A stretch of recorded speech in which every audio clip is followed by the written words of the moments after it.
nameplates. I love the look of them. White jerseys, red and blue stripes. The White Sox, they look sharp. Atlanta in their navy blue with the gold trim and a little bit of light blue piping as well. Jacksonville won the first of this three-game set last night, 4-1 over the Gladiators. It was 2-1 late, but the Icemen scored twice in the final minute, once with an empty net and once with less than a second remaining to put a cherry on top. A win tonight would put Jacksonville within 2 points of Atlanta. Of course, the Florida Everblades are between the two clubs. Florida is right now 1 point behind Atlanta for first place. Jacksonville right now 4 points behind Atlanta, 3 points behind Florida. But the Icemen also have 2 games in hand on both of those teams. So a win tonight would do them a world of good in the South Division race, which is really heating up right now. Every game so pivotal. Same officiating crew as last night. Cameron Fleming is your referee. He drops the puck. The Icemen have control. It is Jacob Panetta making his return to the Icemen last night after a 2-month absence. Long outlet pass blocked at center. Tapped free by Atlanta. Taken back over by the Icemen, trying to sweep it away. Atlanta takes it into the offensive zone. Berzola on his backhand, slides it up the middle, stolen by Atlanta, and a save from Brassard. That was a dangerous giveaway there from the Icemen as it is finally played into the near side corner. Nazarian up the middle for Craig Martin. He'll set up Brendan Harris. Harris cannot get around Dalton Thrower. He was 1-on-3 anyway, and the Gladiators have possession behind their own net. Still in the opening minute, Sylvester redirects in behind the net of Brassard. Fortunato golfs at it. It's knocked free by Atlanta. Centering feed deflects off the side of the net, loose at the top of the paint. The Icemen play it to the blue line, but not out yet. Yoder with a wrister and a screen, and I believe it was glanced off the blocker of Brassard. Atlanta holds it in. A little pressure here from the Gladiators in the early going. Eric Neely into the high slot. Gets drilled on the play by Sanchez. Good hit, just as Neely was trying to uncork a shot from between the hash marks. Taking the body is Hadfield. Hadfield now takes the puck.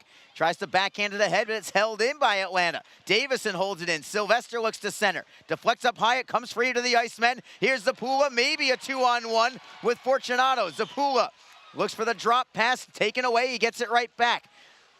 It is Fortunato, left circle to the blue line for McEnany, who was returned after a 5-game suspension, but he's back in there tonight. Jacksonville with a forecheck. They get the puck free. On the backhand, it is Howardchuk sliding one wide. May it be deflected along the way. Howardchuk will rim it around. Pinching in from the blue line is Sean Giles. Giles, the defenseman, goes in behind the Atlanta net. Comes away with it to the blue line for Lodermeyer. Wrister and a screen. Save made by Atlanta netminder Chris Nell. And the faceoff will be in the Atlanta zone. Our first whistle of the game comes just over 2 minutes into the contest.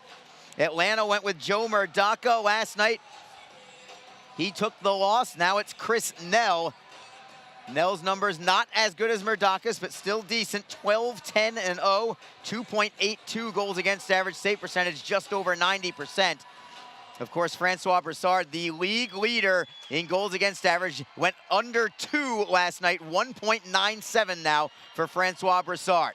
Jacksonville with possession in the offensive zone. It is Lynch, far side half wall. Centers it in front, puts it on goal, and they'll actually had to get a piece of that one as it ended up on net. Lodermeyer gets double teamed. It comes free for Vlad Mikulchuk. Mikulchuk on his backhand, cycling it into the corner for Lodermeyer. Lodermeyer tied up along the wall. Lynch tries to dig it free. He's got it behind the Atlanta net, ridden off the play by Gertler. Atlanta chips it up the wall, but not out yet. A Gladiator player tries to fall down on the puck. Puck squirts free.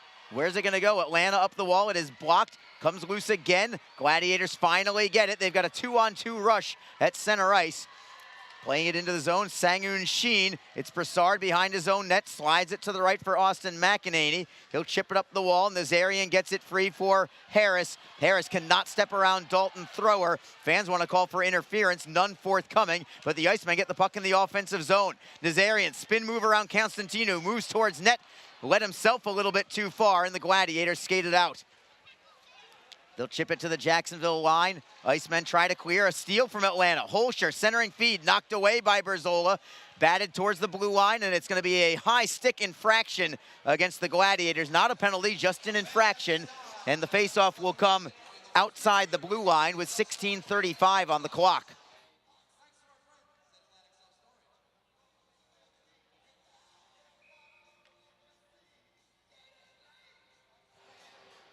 Jacksonville changes up with Brendan Harris, what I guess has to be called the top line right now for Jacksonville. Brendan Harris at center with Craig Martin, the team's leading scorer, and Aaron Nazarian.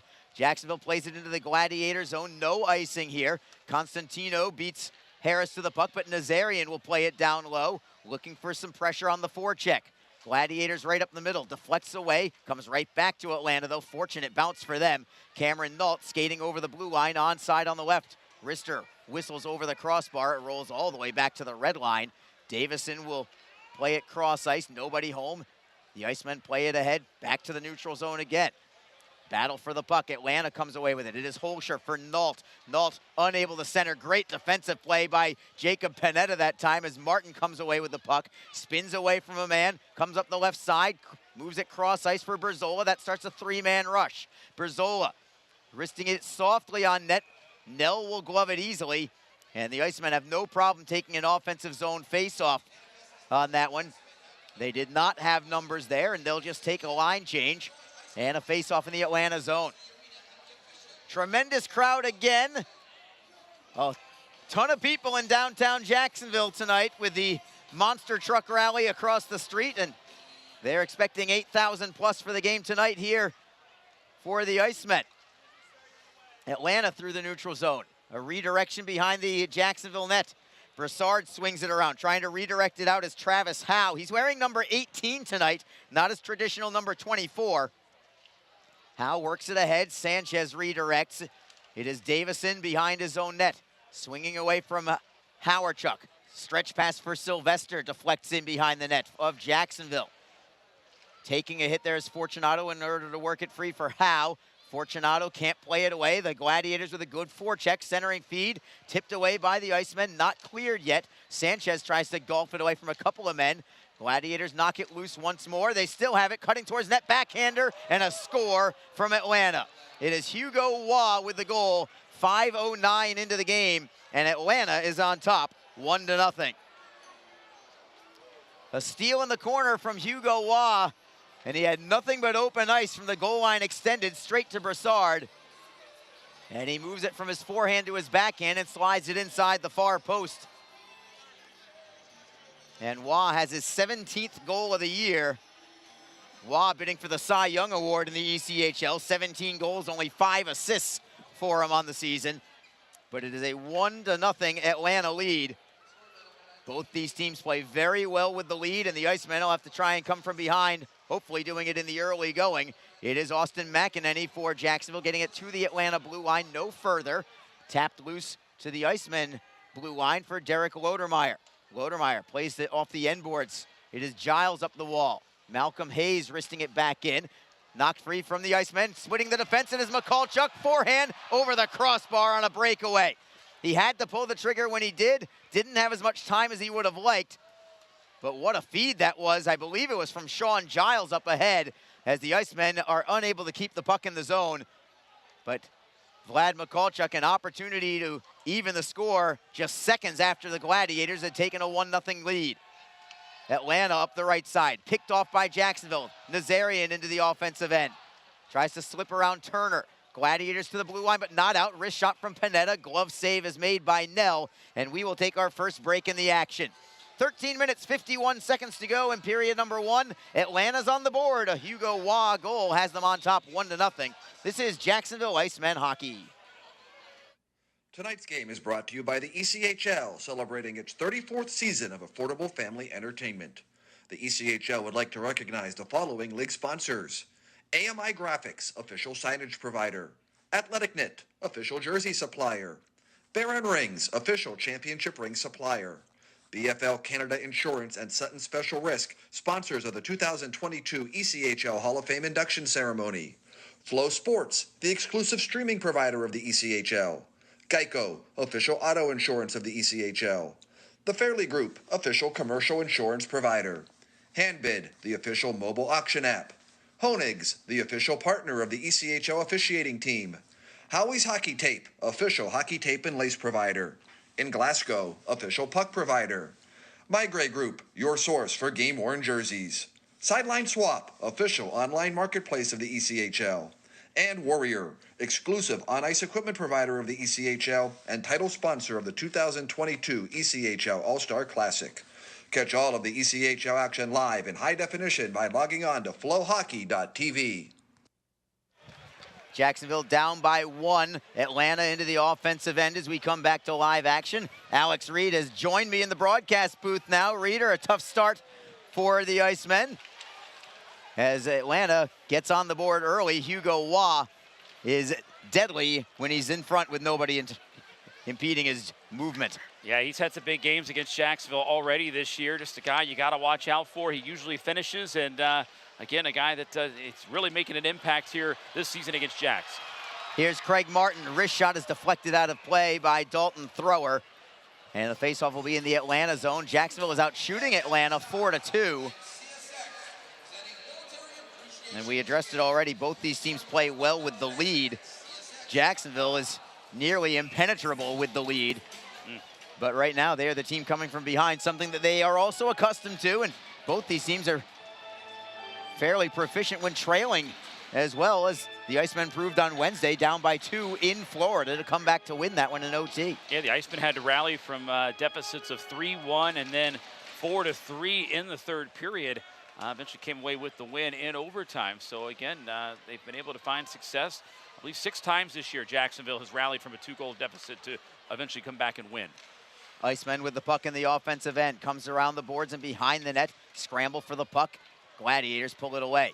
It is Davison forehanding it ahead, knocked free, but Atlanta takes it over the line. They're onside. Sylvester into the slot, backhander on net. Save is made, rebound is cleared by Ethan Zapula. Cross ice, it's Berzola at the blue line, not out. Atlanta 3-on-1. Drop pass, Neely going to the left side, comes in front, and the Gladiators put it wide, maybe deflected by Berzola at the last moment. How Atlanta held it in, I don't know, but it was the right call by the linesman for sure on a poke check right at the blue line. And the Icemen have to be very very careful that they have to know that they are getting that puck out of the zone. They can't just assume it that they're getting out on a breakout, because it cost them dearly there. Yeah, for sure. When you look at that situation, the Icemen are ready to go back on a rush the other direction, but they did a great job knocking that puck down to keep it in, which the Icemen were kind of caught behind the play. I don't think anyone thought that was going to happen, but it did, and they nearly got, well, they did get a good scoring chance on it, just couldn't convert. Penalty coming on the Icemen. It's going to be Vlad Mikulchuk for interference.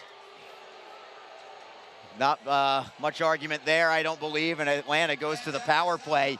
Already on top 1-0, and now the Icemen shorthanded, where they have been brilliant all season long, including last night. 5 for 5 on the penalty kill last night, Reeder, including down a pair of men for over a minute in a critical juncture of the game. Yeah, now they're up to 86% on the penalty kill. That's an impressive number, Arlie. And this group continues to get better here and get themselves out of very dicey situations, as we saw last night with that 5-on-3. So right now here, they're in a situation where I think this is an early must kill, because they're already down 1-0 here against a team that plays well with the leads. They don't want to fall behind further here. Big penalty kill right now for Jacksonville here in the early going of this game. Gladiators win the draw. Right side, Kiley from the point. Wrister is deflected into the corner. Gladiators come away with it. Holscher looks to center, knocked free by Panetta. Panetta takes the body on him, looking to get the puck free, and able to do so is Craig Martin. He will wrist it the length of the pond. It's Davison taking a feed from his netminder. Quickly through center ice are the Gladiators, but Berzola on the clear in turns and drives it out, and Martin hustles for the puck. The puck does end up in the trapezoid, so Nell is able to play it around the boards himself. Bouncing puck at center, Atlanta has it. Still plenty of time on the power play as the Icemen tap the puck into the corner. Atlanta around the wall, nobody there. Foot race for the puck, but Lynch is not going to get there ahead of Davison. He'll take a line change instead. 1:09 remaining on this power play. Davison over the blue line, onside as he drifts towards the left. He'll rim it around. Waugh hustles for it. Lodermeyer tries to clear it away. Knocked free by Jacksonville, but not out. Sylvester at the blue line, defended by Howardchuk. Sylvester actually took a stick up high, but no call. Atlanta still with the puck. Pass for Nesbitt, centering feed it is Neely, tries to work it in front. Excellent play defensively by Austin McEnany. If he does not get a piece of that pass, there's a man all alone on the back door. Yeah, there was. Again, did they get much on it? It allowed Broussard to easily pounce on top of it, but again, wide open situation there. Would have been a one-on-one chance, an easy opportunity for Atlanta, but the Icemen able to get a little bit of a luck on their side on that one, that one didn't wander a little bit more over to get there, and for that connection, Sylvester was kind of in that area. 45 seconds left on the penalty to Vlad Mikulchuk for interference. Jacksonville wins the faceoff, but they cannot clear it out. Loose at the blue line, it's Sylvester for the Gladiators. Nesbitt, wrist shot, deflected, score. Power play goal for Eric Neely. With 10:58 to go in the first period, it is quickly 2-0 Atlanta, and we're not even halfway through the first. Yeah, Eric Neely, who played a small handful of games early in the season last year for Jacksonville.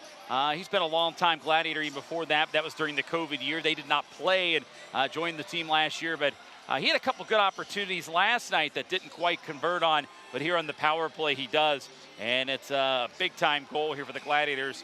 We're having a dream start here in this one, leading 2-0.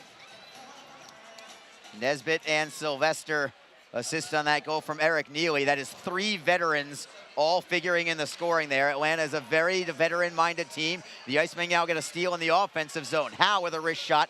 Glove save is made by Nell. He will hang on and take the draw to his right. Atlanta, again, similar to Florida in the way that they are built, with a veteran-laden team reader. The Icemen, the exact opposite, with only 1 veteran player, and that's Joey Sides. He hasn't been on the ice in a couple of games. Yeah, that's it. I mean, just a lot of rookies on the Icemen end of things, second-year players. And when you speak of like veteran players, I mean, by veteran, yeah, they classify it on the number of games played, but even the players that really aren't classified as true veterans have a lot of experience in this league. So this is just, like you said, they play a veteran game because they've got veterans and a lot of experience. This is not as young as the Icemen are. Broussard just made a massive save on Sang-Hoon Sheen in order to keep this one 2-0. Got it with the right pad. The Icemen try to clear it away. They do have it. It is Fortunato to the left side for Martin onside. Back to Fortunato. Couldn't redirect it home. Gladiators in the near side wall. They'll flip it high into the air and out. Maybe a 2-on-1 if they hustle. Martin comes back to back check as the lead pass out of the reach of Carlos Fernares. And Brandon Fortunato collects the loose change. It's Travis Howe at center. On his backhand, feeds it ahead for Harris in stride. Harris shifts around a man, walks in, goes to the forehand. It's at the goal line, it's in! Are they gonna say it's in? They're waving it off for now. The goal light is on. Referee Cameron Fleming has waved it off for now. I guarantee you this one's gonna go to replay. Also curious to see what the official call on the ice is going to end up being here, Reader. Well, it looked as if they waved it off immediately. But just looking at the replay here, and, obviously they're going to call this on interference. Maybe the goaltender got bumped. But, if I'm not mistaken, if you're the shooter and you go charging in, you're allowed to jam at the puck, aren't you? And even if it means hitting the goaltender's pad, I'm not really sure. They're going to take a look at it here. We got a reverse angle up on the video board here. But... oh, it's already in. Yeah. It's already in the net even before the jam. Yeah, it was. It went right through the 5-hole. I mean, this has got to stand. This has got to stand or be reversed to a goal. So they are going to replay. Now, the Icemen and the replay have not been the best of friends as of late, Reader. No, not at all have they been the best of friends. And, there's been some conversations, and after some discussions with the coaching staff, they kind of deemed it that maybe they should have been a goal in some of these situations that were waved off. Here, this goal, I don't think they ever called it a goal. I never saw a point from the official. I just saw him immediately waving it. Now, I don't know if he was just waving the play dead, but he was waving it off. But, this one right here, there was no extra person that came in other than Harris in that situation. And even before the contact was made, it looked like the puck might have been Arlie. But even if it wasn't, Harris should have the freedom to, be able to go in there and still try to poke at the puck if it's loose. And there was no whistle blown at that point either. I'm not going to get into the head of Cameron Fleming and pretend I know what he's thinking, but the way I read him waving it off was he could not find the puck. He had no idea where it was. He didn't know it was in, and since he didn't know it was in, he Yeah. couldn't call it a goal. That's an interesting thing, because again, I wasn't certain if he was waving the goal off or waving it because he blew the play dead because he lost sight of it. But the whistle never did blow either. It did not, and that's the key. So, or at least we didn't hear it. Now the red light came on. The goal judge saw that it was in, and obviously we just saw the side replay there, which they do have that vantage point. We had I was looking at the tablet the other day when we were setting it up, and they used to just have the 2 overhead views, but now they have the 2 overhead views and now the basically program feed, which can provide more angles. It can be another resource for the officials to make these calls. But gosh, I feel like every game, every other game, there's one of these, Arlie. There's a review here for an Iceman goal, whether it was in or out. And if you're Jacksonville, you are hoping that this one is in, because it's a 2-0 game right now, halfway through the first. And Jacksonville really needs this goal. Cameron Fleming is looking at the iPad along with linesman Antoine Bouillard-Roux. Brady Fagan is the other linesman tonight. He's standing between the 2 team benches at the opposite red line. They are taking a long time to look at this one. And we've talked about it the last time that it went against Jacksonville, where the longer they look at it, it's almost as if they're trying to find a reason to overturn it. That's what happened the last time. I'm not saying that's what will happen this time. Yeah, and there was that argument, and that might be true. But at the same time, what I also thought about was with that other angle, that third angle that has the program feed. Sometimes you got to find those replays, and it can be a little difficult because you're not just getting the replay of that. You have to go through the entire broadcast feed and find it. So maybe that takes a little bit of time too. I thought about that a little bit later on, but you're right. It's one of those situations where if you don't find it in the first minute or two and you don't see it, then at that point you're just kind of maybe looking for it. But again, we don't know what's going on there. The tablet might be acting up. You really just don't know. But they're taking a long look here, and the key here is just to get it right. Whether it takes how long it is. Well, the way we're looking at it, getting it right, and I say this from the absolute most unbiased point of view, getting it right this is a goal. Yeah, I agree with you, Arlie. This one's he called a goal here, so we'll see. But I think they've got their decision here. Here we go. Cameron Fleming, what do you say? He's talking to Atlanta first. Which could be a good thing. Basically saying, hey, we're going to have to call this a goal. It's a goal. It stands. The goal stands. The Icemen have scored, and they actually win a replay reversal. That's the big win right here. They got a replay reversal in their favor. Again, as we said, they've not been on the good receiving end of it, but that's a win in itself, Arlie. So Brendan Harris's 6th goal of the year. It's a 2-1 game. The Icemen are still down by 1. Here's Joe Massa. Scoring his 6th goal of the season, number 83, Brendan Harris. Assisted by number 18, Travis Howe. And number 74, Brandon Fortunato. Time to goal, 10 minutes, 6 seconds. Joe, thank you so much. It is a 2-1 hockey game. Can't tell you how massive that goal is for Jacksonville to cut the deficit in half just over a minute after falling down by a pair. Here come the Icemen again, 2-on-2 rush. Howardchuk, what a move! To the backhand, to the forehand, score! A beauty from Ben Howardchuk. We're knotted up at 2.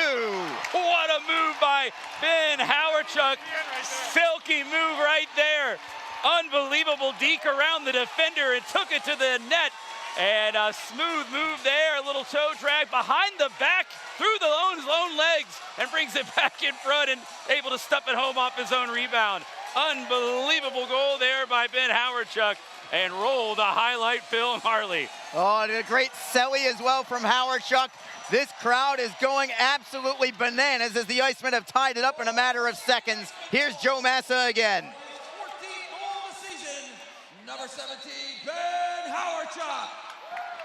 Assisted by number 8, Zach Verzola. And number 4, Victor Hatfield. Time of the goal, 10 minutes, 44 seconds. Once again, just 38 seconds later, the Icemen go from 2-0 down to a tie hockey game as Ben Howardchuk has goal number, 14 on the season. We've got a whistle and a stoppage. We've got to catch our breath. 4 goals in the opening 11 minutes of play. It's 2-2. This is Jacksonville Icemen hockey. Don't forget, this game is being streamed live around the world today. Go to flowhockey.tv to catch all of the Icemen action and archived footage of the event. Flow Hockey is the live streaming home for the Icemen. Get the Flow Sports iOS and Android apps to watch the event live and on the go. Upgrade to a pro subscription and you can gain access to premium content on all Flow Sports sites. This includes more than 1,000 live events, original documentaries, exclusive training and technique videos, and much more. Follow Flow Hockey on Twitter, Facebook, Instagram, and YouTube to get the latest news and updates from the Icemen and other upcoming Flow Hockey events. Flowhockey.tv, the new streaming home of the Jacksonville Icemen and the ECHL. Just be positive. Your Community First Mortgage champions make sure you get a great rate, a quick close, and can save you about $3,000 in closing costs. Apply at communityfirstfl.org. Community First Credit Union. Just be yourself. Federally insured by NCUA, Equal Housing Lender.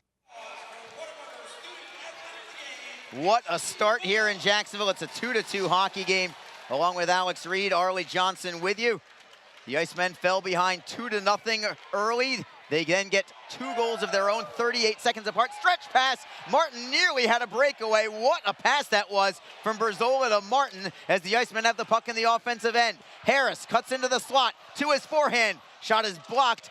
1-on-3. It slides towards the blue line. The Icemen hold it in. Harris into the corner for Nazarian.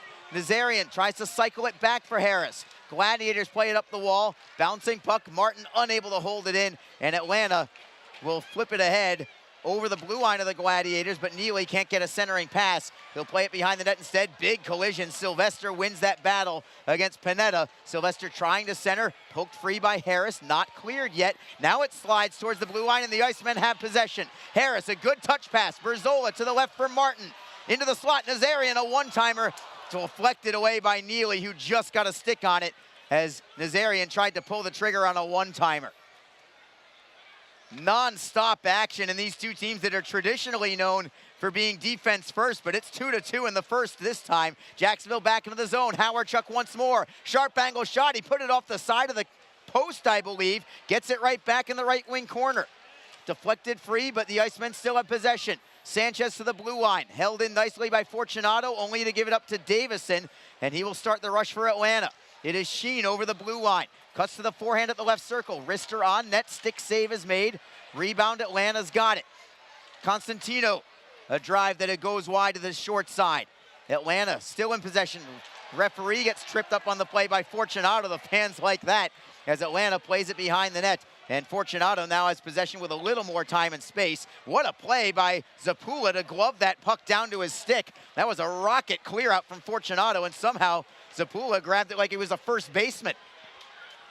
Atlanta in their own zone, right up the middle. Pass goes by everybody. Could be icing if it reaches the goal line, and it will. Puck ended up on edge, and I think that benefited Jacksonville there. Shots on goal, 7 apiece. Scoring is 2 apiece. 6:39 to go in the first period. And I think fans are getting their money's worth already, and we're not even through 20 minutes. Yeah, really, look at the first 10 minutes of this game. They were probably thinking, oh man, we should have been here last night because it was 2-0 Atlanta. But Jacksonville scoring 2 quick goals back-to-back here to tie this game up at 2 and get the energy going here in this building. This crowd's still filing in here, Arlie, just because of a little bit of the traffic going on outside with the monster truck show going on over at the Jag Stadium. So, people are arriving here late, but they're getting here just in the nick of time. This game is just heating up. Atlanta wins the draw on their own end. It is Nesbitt from center ice. A long flip shot down on Brassard. He will glove it down to McEnany. And the Icemen break out of their end easily. It is Luke Lynch, left side. Flip pass up the middle. Poked away by Atlanta. Here come the Gladiators. They're so good in the transition game. Kiley with a shot deflected on net. Brassard actually had to make 2 saves. Loose in the slot. Atlanta pulls it away. It is Hayes at the blue line to the left circle. Holscher into the slot. Shot on net. Kicked aside by Brassard with the right leg. Rebound for Holscher. He's in the high slot. Wrister is blocked into the corner by Giles. Held in by Turner. Now a steal from Jacksonville. They'll toss it high into the air and out to center. Hayes will glove it down to his stick, feeding it Cameron Kiley. Kiley's pass ahead. Holscher has it knocked free. The Icemen now try to skate in transition. Onside is Martin for Nazarian. Wrist shot gloved by Nell. Made it look easy. It was anything but, as the Icemen were bidding for their first lead of the game. 5:36 to go in the first. What a start. It's 2-2. This is Jacksonville Icemen hockey. The Jacksonville Icemen are always looking to give back to the communities of North Florida. The team offers a ticket fundraising program that many local nonprofits and schools and charitable organizations can take advantage of. The program is simple. Your organization sells tickets to an Icemen home game, and a portion of each ticket purchase will go directly to your cause. This is a fun and easy way to raise money and gain exposure for your organization or school. For more information, contact the Icemen office at 904-602-PUCK. That's 904-602-7825, or log on to jacksiceman.com. Best Bet Jacksonville and Orange Park are open and excited to bring you the best in poker, simulcast wagering, cocktails, sushi, and more. Visit bestbetjacks.com for more information. Best Bet. Experience the best.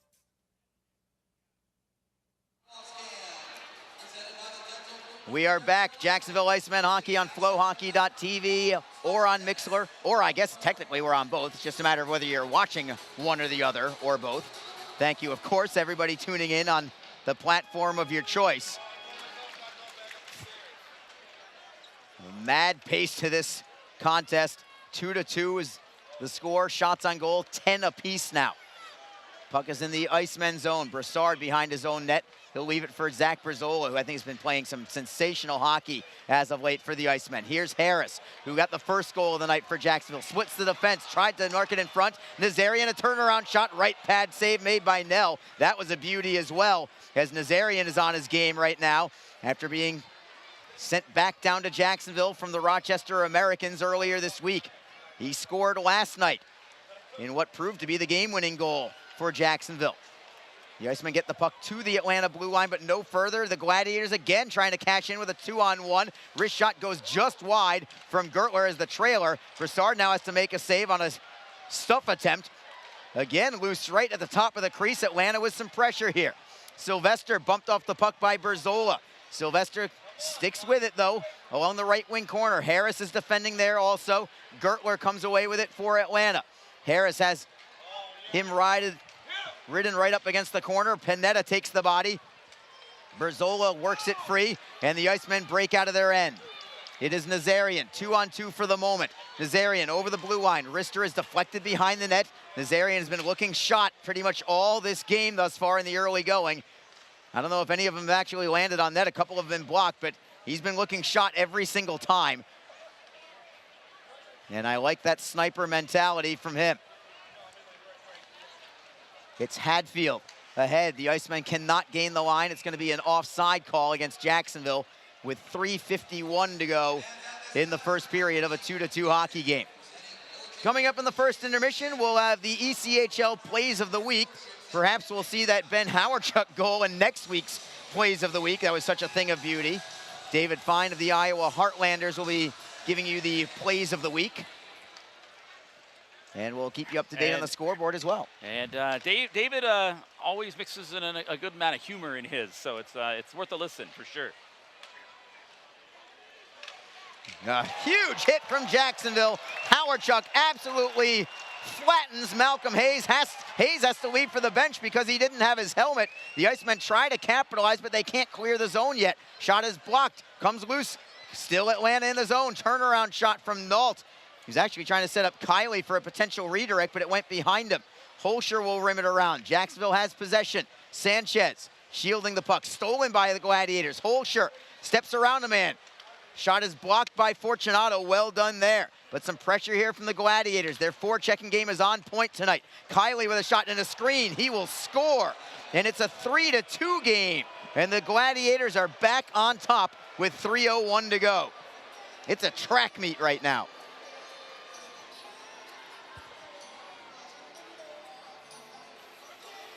$16:59 is going to be the time of the goal on Kiley's 15th of the year. And the Icemen are just going to have to go right back to the drawing board and see if they can even up the score again. Well, we know they can do it. They've done it twice this week, come back from 2 goal deficits, and then on Wednesday, rallied from a 1-goal deficit in the third. So they got it in them this week. There's no doubt about it. They just now, this goal though by Atlanta just kind of gets things quiet again. You know, you had the big hit a minute ago. The crowd was buzzing. Now the Icemen are going to have to get it right back. Very impressed with Atlanta's forecheck tonight and their ability to transition to odd man rushes. They've had several of them already in this first period. Now it's Jacksonville's turn. Mikulchuk over the blue line, shifts away from the man. Great move again. Accelerating past Neely at the near far side half boards, rather. Playing it into the corner. Lodermeyer taking the body on Davison. Davison lets it go, but the Icemen get it right back. It is Lynch trying to work it free. Goes off a leg, comes for Atlanta. It is Sylvester at center ice. Cody Sylvester from the red line. He'll forehand it in. Giles first on the puck. The Icemen rim it around to the right side, but it comes to the blue line, and it's held in by Dalton Thrower, the former Jacksonville player. Thrower into the corner. 3 players into the corner for Atlanta. It was 3-on-1 against McEnany. Almost impossible for him to get it free. Now he does get it loose after a 1-on-1 battle that he wins, and Jacksonville plays it through center. Lodermeyer softly ahead. It ends up behind the Atlanta net. Thrower taking the body on Martin. Could have been interference potentially. Neither of them were all that close to the puck, but the Gladiators skate it to center and clear it out. The Icemen right back up the far side. It's Nazarian spinning away from a man, but again, he's got 2 forecheckers immediately on him, and the Gladiators will play it in deep.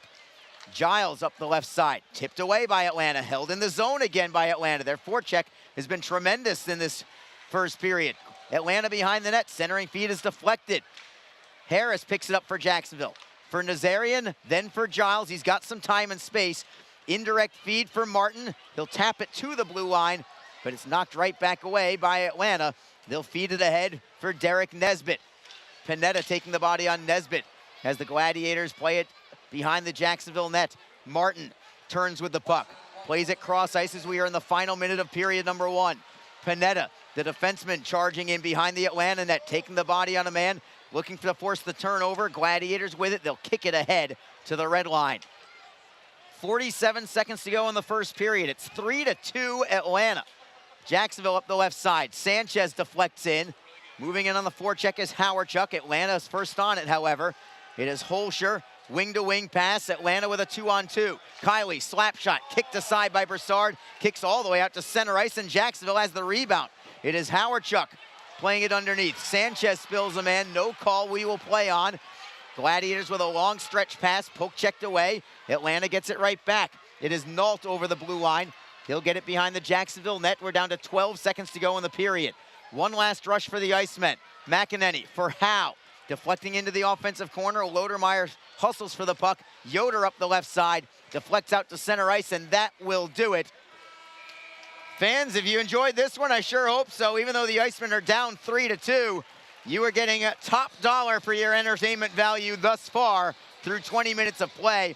Shots on goal, 13-11. This was an absolute track meet out there, Reader. Atlanta with 2 goals to go on top, 2-0. Yeah. The Icemen respond with a pair of goals less than a minute apart. And then the Gladiators regain the lead with just over 3 minutes to go. This has been a ton of fun, though. Yeah, it has been a little bit of a seesaw battle there in the first period, but hey, everyone was highly entertained. The period just had a little bit of everything, and we still got 40 more minutes to go, and another tightly contested game here. Jacksonville down, but certainly not out here. But this has been a fun first period, Arlie. It's the best way to describe it. But hats off to Jacksonville, falling behind 2-0. And still having enough there to get back after it and find a way to tie it and put themselves back in this game. They're trailing right now, but again, this shows a lot about this team that, again, for the second time this week, they've been able to rally from a 2-goal deficit.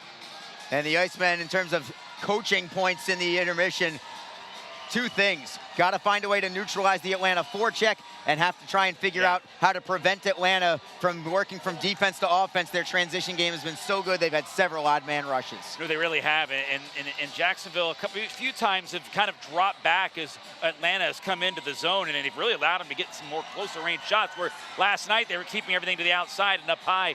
Jacksonville's going to have to step up a little bit, maybe step into some checks or challenge them a little bit higher, because they are dropping down and letting Atlanta just kind of cruise on in and get some really good looks. And it has created some good chances for the Gladiators. 3-2 is your score. Atlanta is on top after 1 period of play. But the way things are going right now, we are far from done with the scoring. There's a lot of offense, I think, left on the table right now with 40 minutes to go. We will take a break and return in a couple minutes with your ECHL Plays of the Week. It's 3-2 Atlanta after 1. This is Jacksonville Icemen hockey. Tonight's game is brought to you by the ECHL, celebrating its 34th season of affordable family entertainment. The ECHL would like to recognize the following league sponsors: AMI Graphics, official signage provider; AthleticNet, official jersey supplier; Baron Rings, official championship ring supplier; BFL Canada Insurance and Sutton Special Risk, sponsors of the 2022 ECHL Hall of Fame induction ceremony; Flow Sports, the exclusive streaming provider of the ECHL; Geico, official auto insurance of the ECHL; The Fairley Group, official commercial insurance provider; Handbid, the official mobile auction app; Honig's, the official partner of the ECHL officiating team; Howie's Hockey Tape, official hockey tape and lace provider; In Glasgow, official puck provider; My Grey Group, your source for game-worn jerseys; Sideline Swap, official online marketplace of the ECHL; and Warrior, exclusive on-ice equipment provider of the ECHL and title sponsor of the 2022 ECHL All-Star Classic. Catch all of the ECHL action live in high definition by logging on to flowhockey.tv. Don't forget, this game is being streamed live around the world today. Go to flowhockey.tv to catch all of the Icemen action and archived footage of the event. Flow Hockey is the live streaming home for the Icemen. Get the Flow Sports iOS and Android apps to watch the event live and on the go. Upgrade to a pro subscription and you can gain access to premium content on all Flow Sports sites. This includes more than 1,000 live events, original documentaries, exclusive training and technique videos, and much more. Follow Flow Hockey on Twitter, Facebook, Instagram, and YouTube to get the latest news and updates from the Icemen and other upcoming Flow Hockey events. flowhockey.tv, the new streaming home of the Jacksonville Icemen and the ECHL. Just be positive. Your Community First Mortgage champions make sure you get a great rate, a quick close, and can save you about $3,000 in closing costs. Apply at communityfirstfl.org. Community First Credit Union. Just be yourself. Federally insured by NCUA, Equal Housing Lender. The Jacksonville Icemen offer discounted tickets for groups of 10 or more. Whether it's a company outing, a group from your school or church, or just a gathering of friends, the Icemen can help you set up a night of fun at a discounted cost. Other benefits include an intermission ride on the popular Fan Zam, a post-game group photo, or take a shot on net after the game. Ticket fundraisers are also available. For more information, contact the Icemen office at 904-602-PUCK. That's 904-602-7825, or visit us online at jacksicemen.com. Icemen Hockey. Feel the freeze. Best Bet Jacksonville and Orange Park are open and excited to bring you the best in poker, simulcast wagering, cocktails, sushi, and more. Visit bestbetjacks.com for more information. Best Bet. Experience the best. The Jacksonville Icemen are always looking to give back to the communities of North Florida. The team offers a ticket fundraising program that many local nonprofits and schools and charitable organizations can take advantage of. The program is simple. Your organization sells tickets to an Icemen home game, and a portion of each ticket purchase will go directly to your cause. This is a fun and easy way to raise money and gain exposure for your organization or school. For more information, contact the Icemen office at 904-602-PUCK. That's 904-602-7825, or log on to jacksicemen.com. From across America's premier AA hockey league, this is the ECHL Plays of the Week. High slot, slap shot, off the glove, and in! Now Fortunato, he scores! Slip that out to the blue line, shot, score! Rodney scores! It's rewrite the record book! A hat trick. He skates in over the line, Deeks shoots, in the slot, shot, save, game is over! Here with your ECHL Plays of the Week, this is voice of the Iowa Heartlanders, David Fine. We kick things off in one of the many Queen cities, Cincinnati, Ohio, where the Cyclones adopted the nickname the Cincinnati Conies for the night on Friday while hosting the Wheeling Nailers. the Conies were on the power play, and Zach Andrusiak stepped up for this big goal. For Mingo and back to Andrusiak. Down low, Caprusso's got 5 in front. They go for Mingo. And now Andrusiak shot, he scores! A hat trick for Zach Andrusiak, and here they come!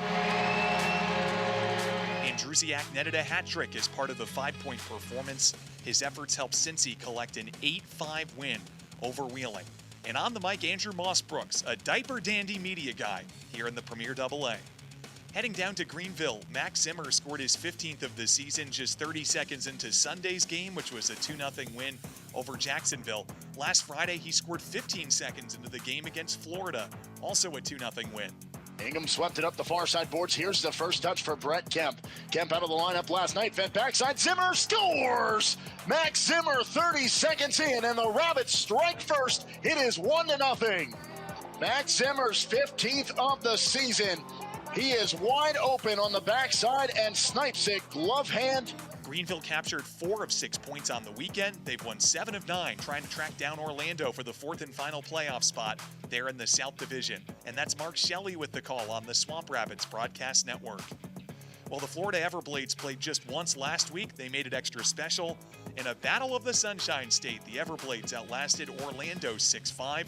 It was highlighted by a shorthanded tally, plus 3 goals with the man advantage. Work there by Aliardi up top.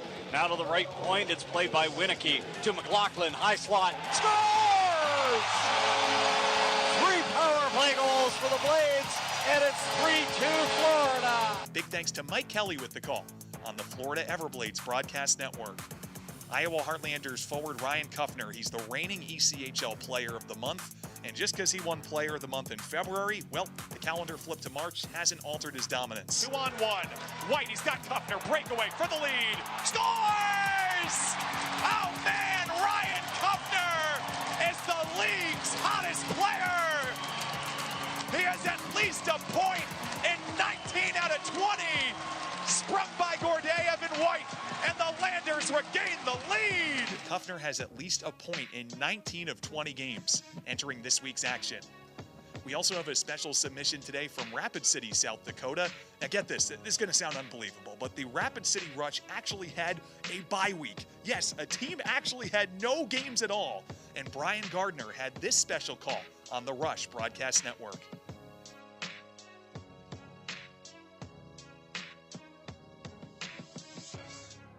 Big thanks to Brian. Man, does he do it all. Now we head to the birthday part of the show where a couple players showed out big on their B-days. One of the new faces to the lineup for the Norfolk Admirals, well, that was Greg Bottleful of Bub Betzold. And in last Friday's game against Atlanta, it was his birthday. The Gladiators pulled out up front, saw the Bens on dubs with 3 unanswered goals to tie the game in the 3rd period. But it was the birthday boy Betzold. He was full of focus with money on his mind and had this eventual game-winning goal. Heffley, Betzold from a tough angle, gives it to Heffley. In front of shots, rebound, Betzold, scored! The Admirals come right back, and Greg Betzold makes it 4-3. His first as an Admiral with 5:46 left in the 3rd period. Wow! Not too bad for a birthday present there, and it's always a treat when you get to hear Weston DeWitt sipping Bacardi like it's his birthday on the Admirals Broadcast Network. Meanwhile, in hometown USA, Glens Falls, New York, the Adirondack Thunder had their own birthday boy goal, and Sebastian Bidmar said, "I'll see your 1 birthday goal and up you 2 more." Gets the steal, has a lane to the empty net, wrists it towards the cage. He's got it on his birthday. Sebastian Bidmar gets the hat trick, and it's 5-2 Thunder. Bidmar saw it, said, "Let me try it." And from right at the blue line on the left side, he gets it in, and the Thunder lead at 5-2. The only thing better than a player getting a hat trick on his birthday is not just to hear, but to experience the dulcet tones of Evan Pivnik. He had the call on the Curtis Lumber Thunder Radio Network. Well, that'll just about wrap it up here from the land of big corn and bigger hearts. David Fine signing off. Have a great rest of your week, and thanks for joining us for the ECHL Plays of the Week.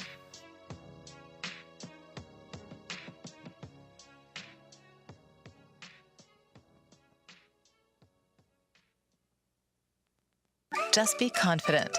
Community First makes smarter banking simple so you can relax, knowing you're managing your money the right way, yours. Visit justbeyourself.com. Community First Credit Union. Just be yourself. Federally insured by NCUA. If you feel that passion is just the start, if you think practice is never over, if you believe speed limits are just for highways, and Saturday mornings aren't made for cartoons, if you try, fail, learn, laugh, repeat, compete, respect, and unite, then you belong on our team. Join now at team.ccmhockey.com. What is your role in the fight against cancer? The answer could be as simple as driving your car. For many cancer patients, getting to and from treatment is one of their toughest challenges. The American Cancer Society needs volunteer drivers to help provide transportation for people in your community. Through the gift of a lift in your car, you can help patients take one more step in the road to recovery. Get in the driver's seat in the fight against cancer. To find out more, call your American Cancer Society at 1-800-227-2345 or visit cancer.org. Hi everyone, this is Allie McDeal from the Best Bet Poker Rooms. Experience the popular Vegas-style game Fortune Pai Gow Poker. Both locations are now playing Face Up Pai Gow. It's more fun to play than ever. You could win up to $25,000 on a single $5 bet. Come play at either Best Bet location today. NHL players have amazing talent, and some of the very best developed right here in the ECHL. Beagles in, he scores!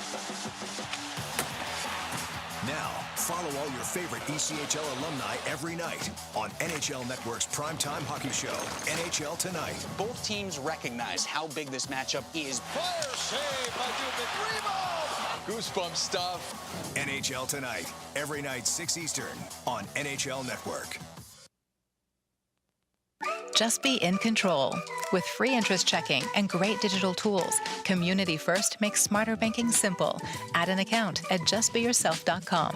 Community First Credit Union. Just be yourself. Federally insured by NCUA.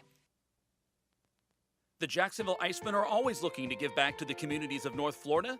The team offers a ticket fundraising program that many local nonprofits and schools and charitable organizations can take advantage of. The program is simple. Your organization sells tickets to an Icemen home game, and a portion of each ticket purchase will go directly to your cause. This is a fun and easy way to raise money and gain exposure for your organization or school. For more information, contact the Icemen office at 904-602-PUCK. That's 904-602-7825, or log on to jacksiceman.com. Best Bet Jacksonville and Orange Park are open and excited to bring you the best in poker, simulcast wagering, cocktails, sushi, and more. Visit bestbetjacks.com for more information. Best Bet. Experience the best. The Jacksonville Icemen offer discounted tickets for groups of 10 or more. Whether it's a company outing, a group from your school or church, or just a gathering of friends, the Icemen can help you set up a night of fun at a discounted cost. Other benefits include an intermission ride on the popular Fan Zam, a post-game group photo, or take a shot on net after the game.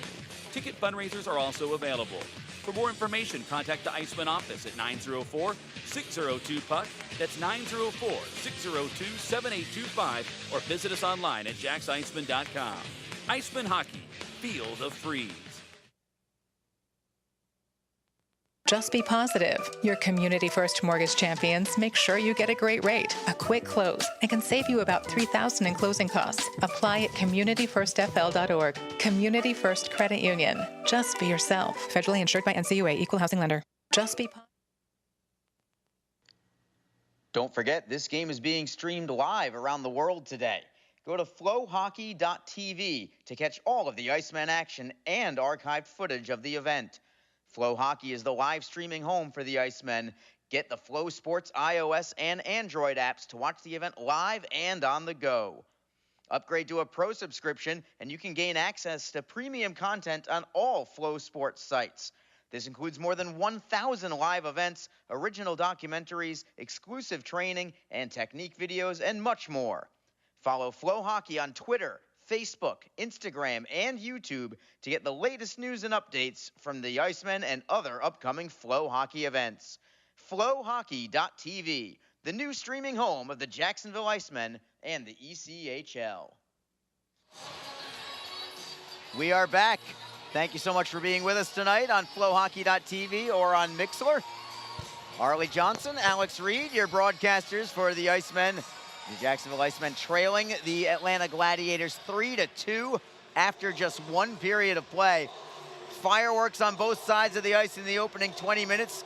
Not necessarily a physical game, not necessarily a defensive-minded game, but if you like offense, man, did you get what you wanted in the opening 20.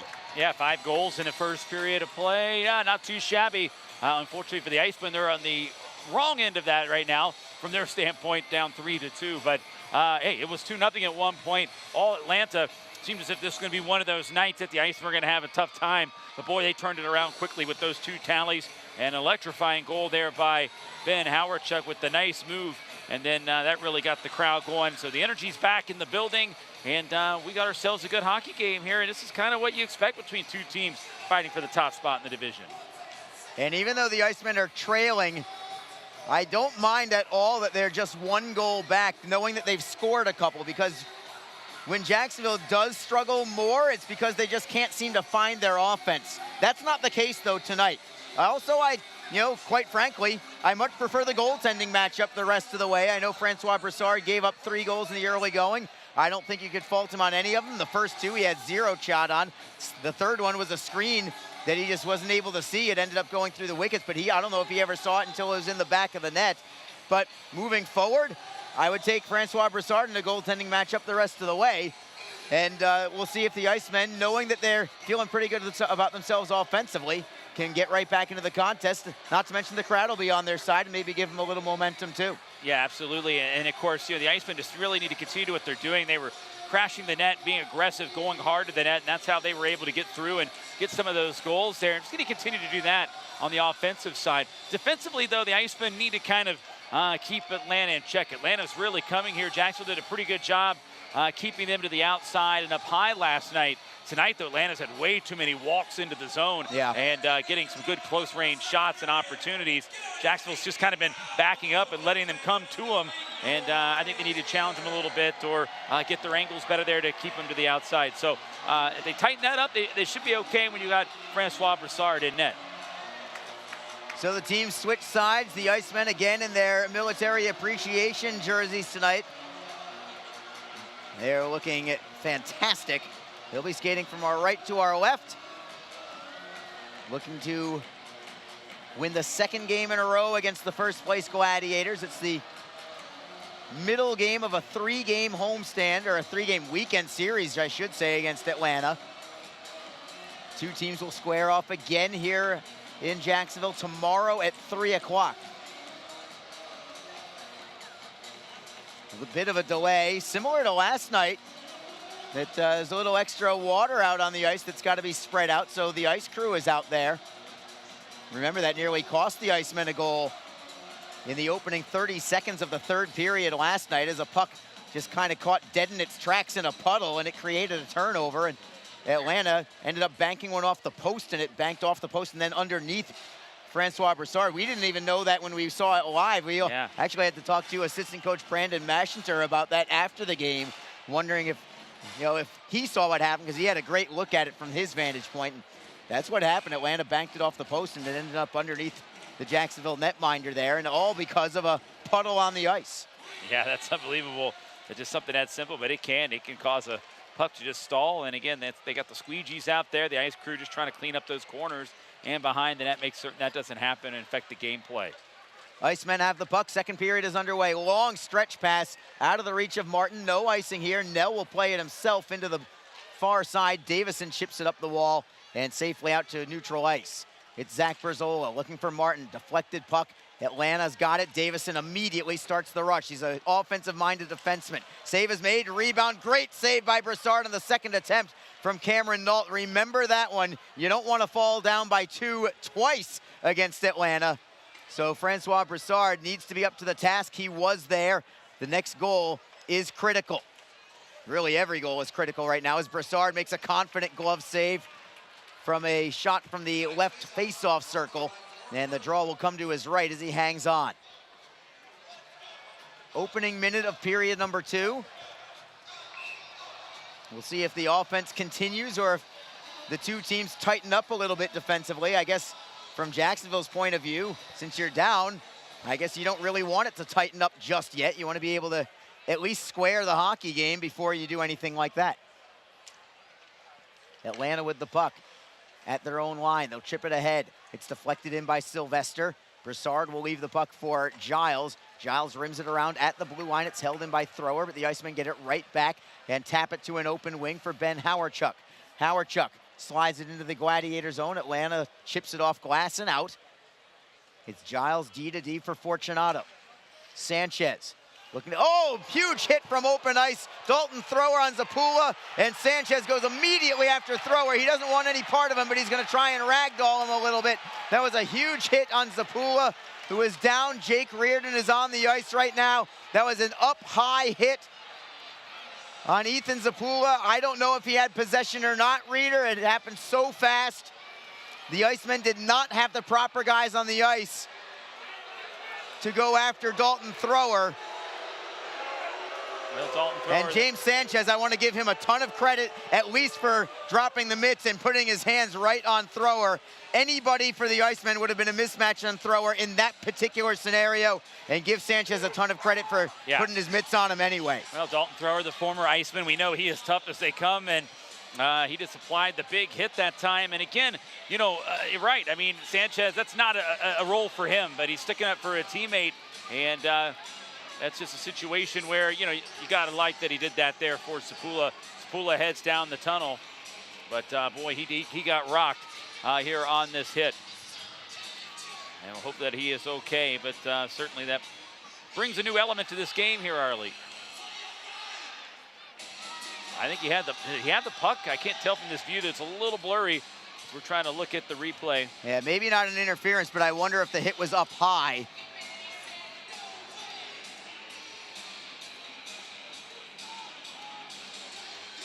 It sure looked up high. It looked like it was right on his face.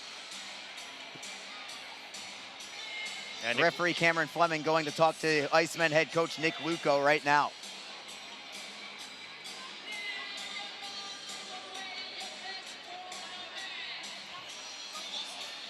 There's nothing on the board right now.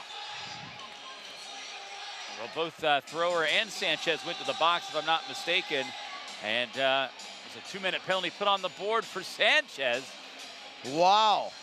Because he was the one that went over and initiated the fight. So I guess they're going to deem the hit clean and then go for Sanchez for, you know, the unsportsmanlike conduct. But I thought Thrower, didn't he go into the box too as well? Unless he got a penalty. It could be two each and then an extra. Yeah, that's what I'm thinking, the extra. So a power play for the Gladiators out of all that.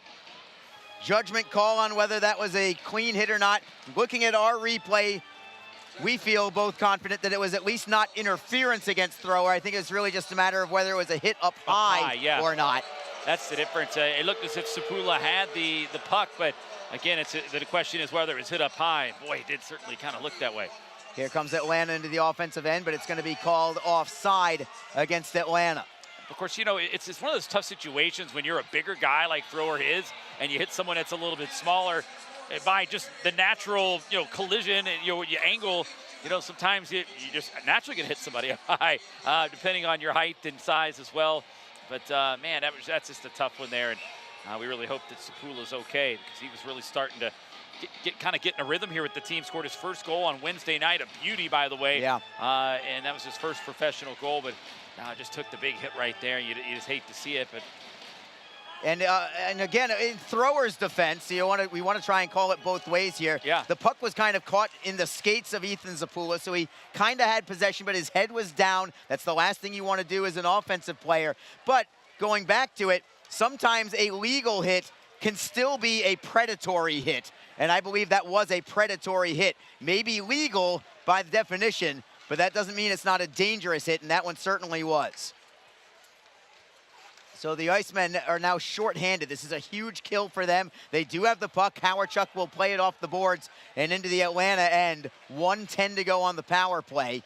So whatever you want to call that hit, it's just going to end up being an Atlanta power play. And right now, I think the most important thing from an Iceman perspective is let's hope that Ethan Zapula is okay as he took that hit up high. And hopefully he will come back onto the ice. And another penalty coming on Jacksonville. It's going to be a high sticking penalty, delayed call. There's the touch from Howardchuk.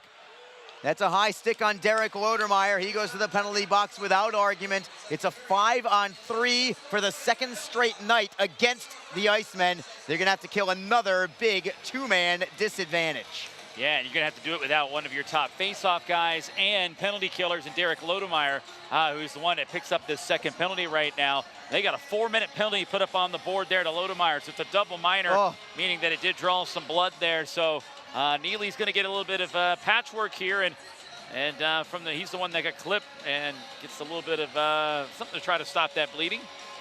So it is going to be a 5-on-3, and we've talked about it earlier. The Icemen have been in these dicey, as we call it, situations, down a couple of men for lengthy periods of time. They're asked to do it one more time.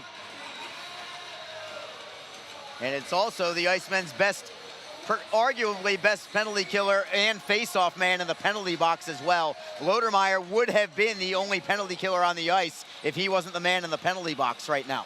Oh, absolutely. And again, he's one of your better face-off guys. He could be the guy that wins this draw right here to help this 5-on-3 along with a quick clear down the ice. So not saying Lynch will do that, but a good hit there in the corner, and we'll see if they win the battle for the puck. It's tied up along the near side corner. Jacksonville trying to pry it free.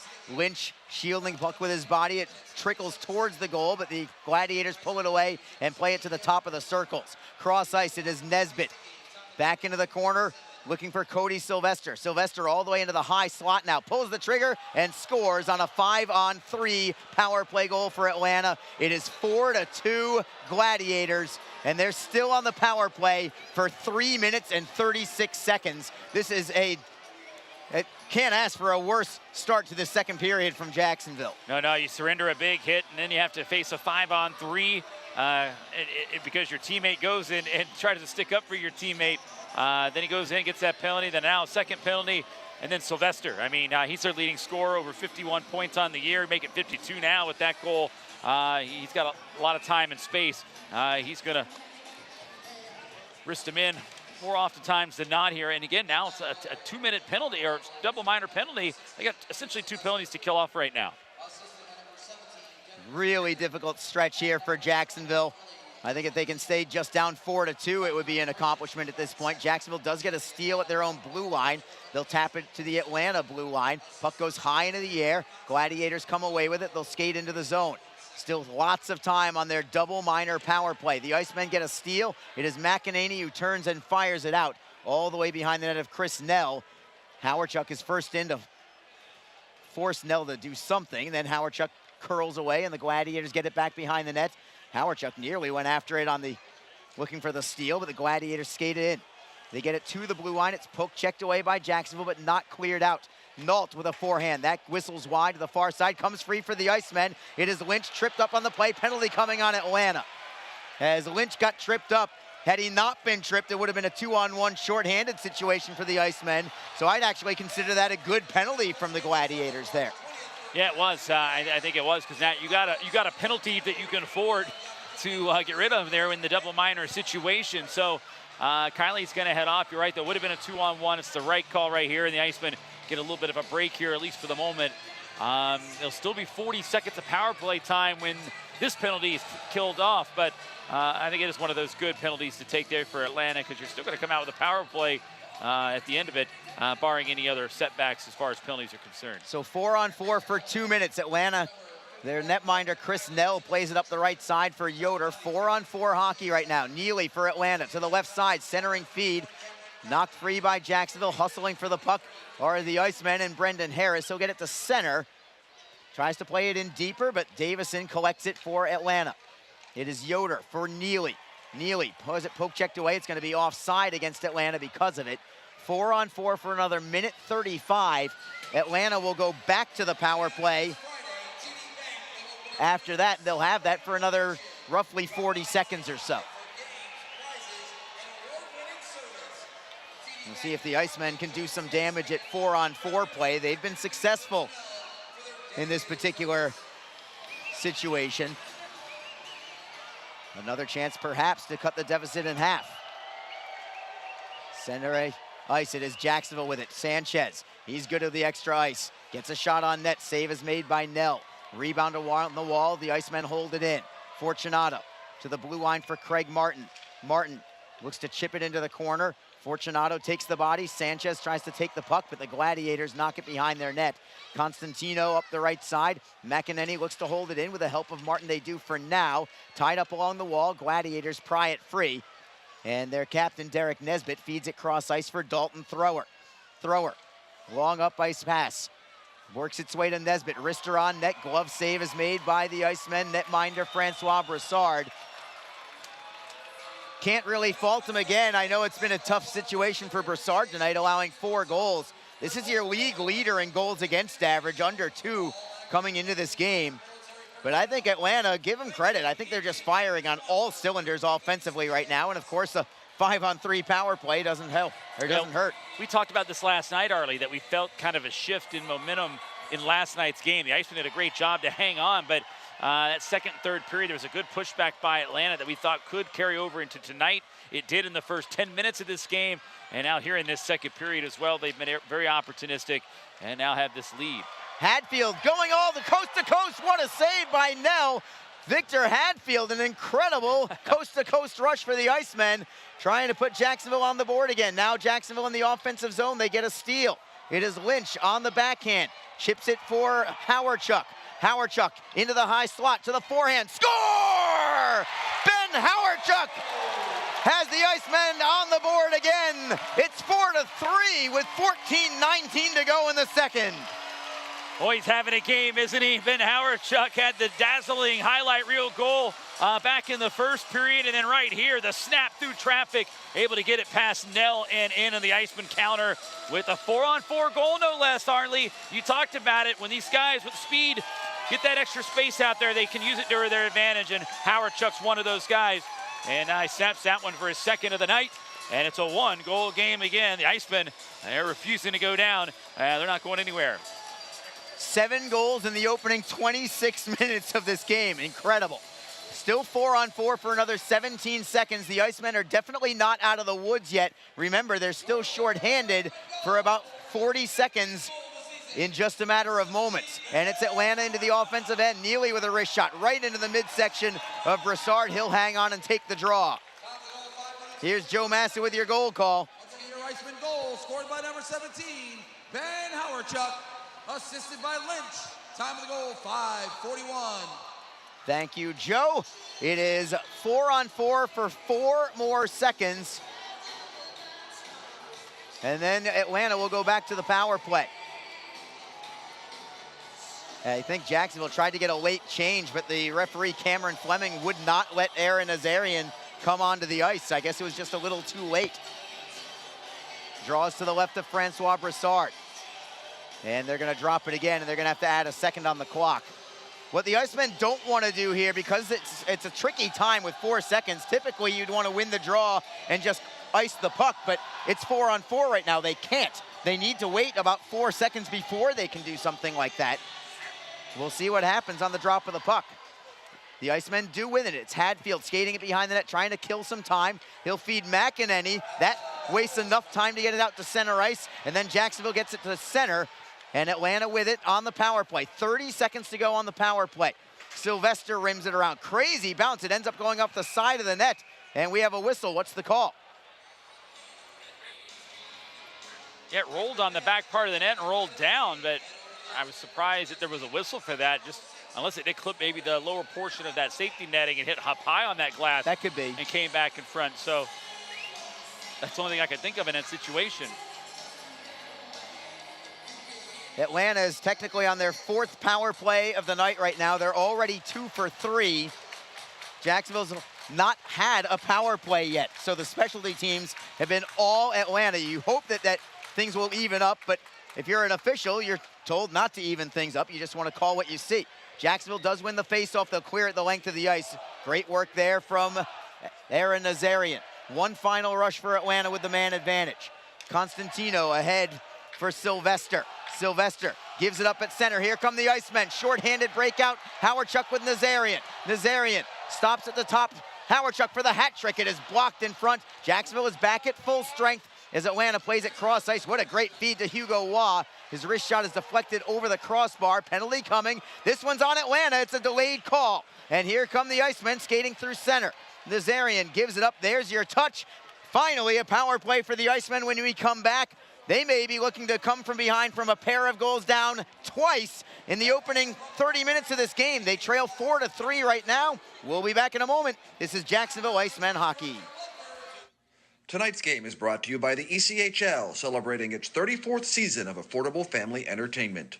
The ECHL would like to recognize the following league sponsors: AMI Graphics, official signage provider; AthleticNet, official jersey supplier; Baron Rings, official championship ring supplier; BFL Canada Insurance and Sutton Special Risk, sponsors of the 2022 ECHL Hall of Fame induction ceremony; Flow Sports, the exclusive streaming provider of the ECHL; Geico, official auto insurance of the ECHL; The Fairley Group, official commercial insurance provider; Handbid, the official mobile auction app; Honig's, the official partner of the ECHL officiating team; Howie's Hockey Tape, official hockey tape and lace provider; In Glasgow, official puck provider; My Grey Group, your source for game-worn jerseys; Sideline Swap, official online marketplace of the ECHL; and Warrior, exclusive on-ice equipment provider of the ECHL and title sponsor of the 2022 ECHL All-Star Classic.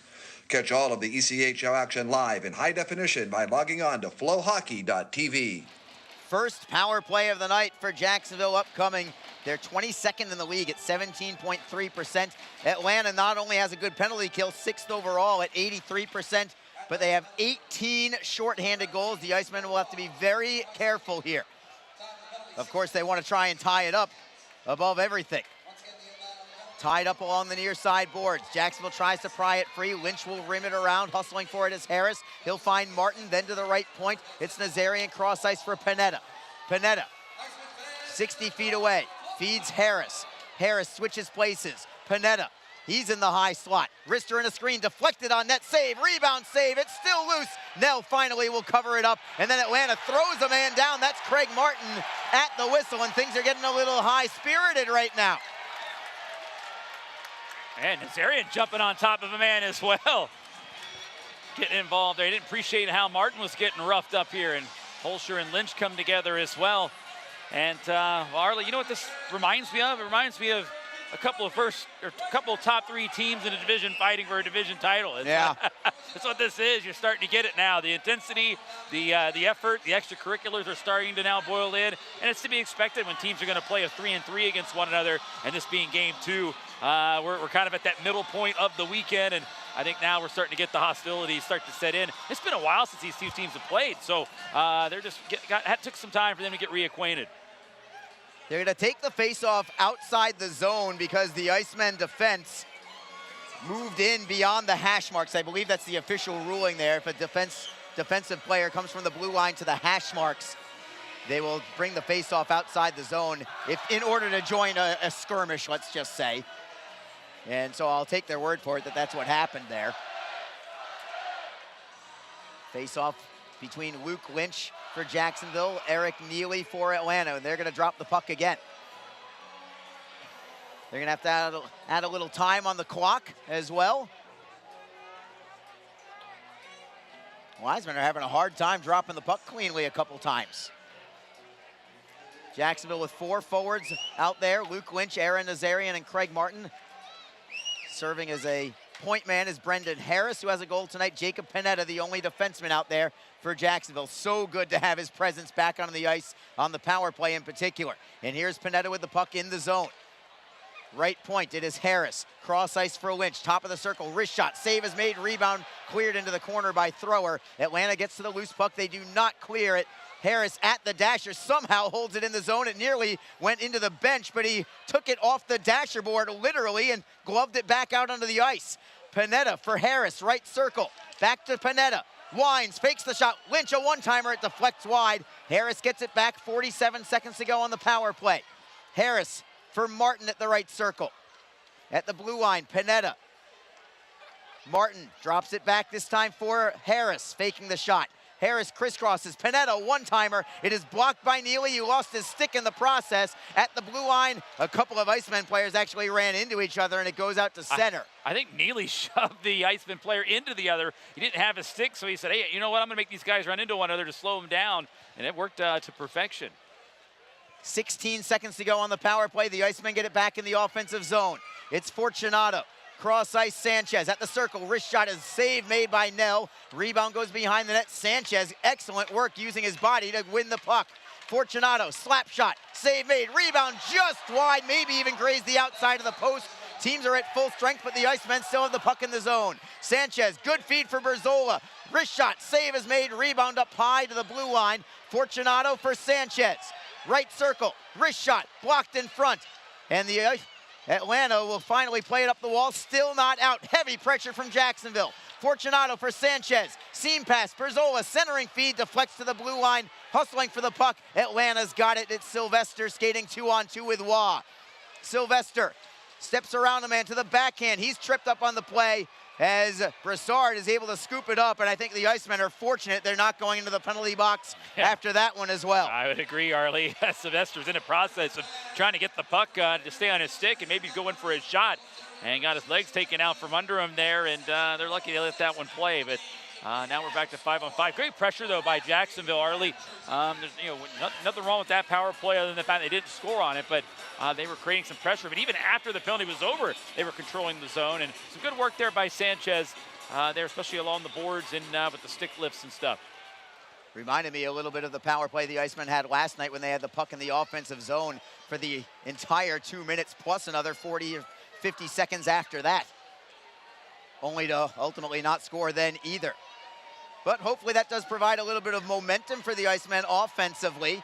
Down by 1 right now. Atlanta tries a bank shot from the goal line, but it ends up going off the apron. Gladiators hustle for the puck, wrap around, and Brassard had to be there alertly to deny it.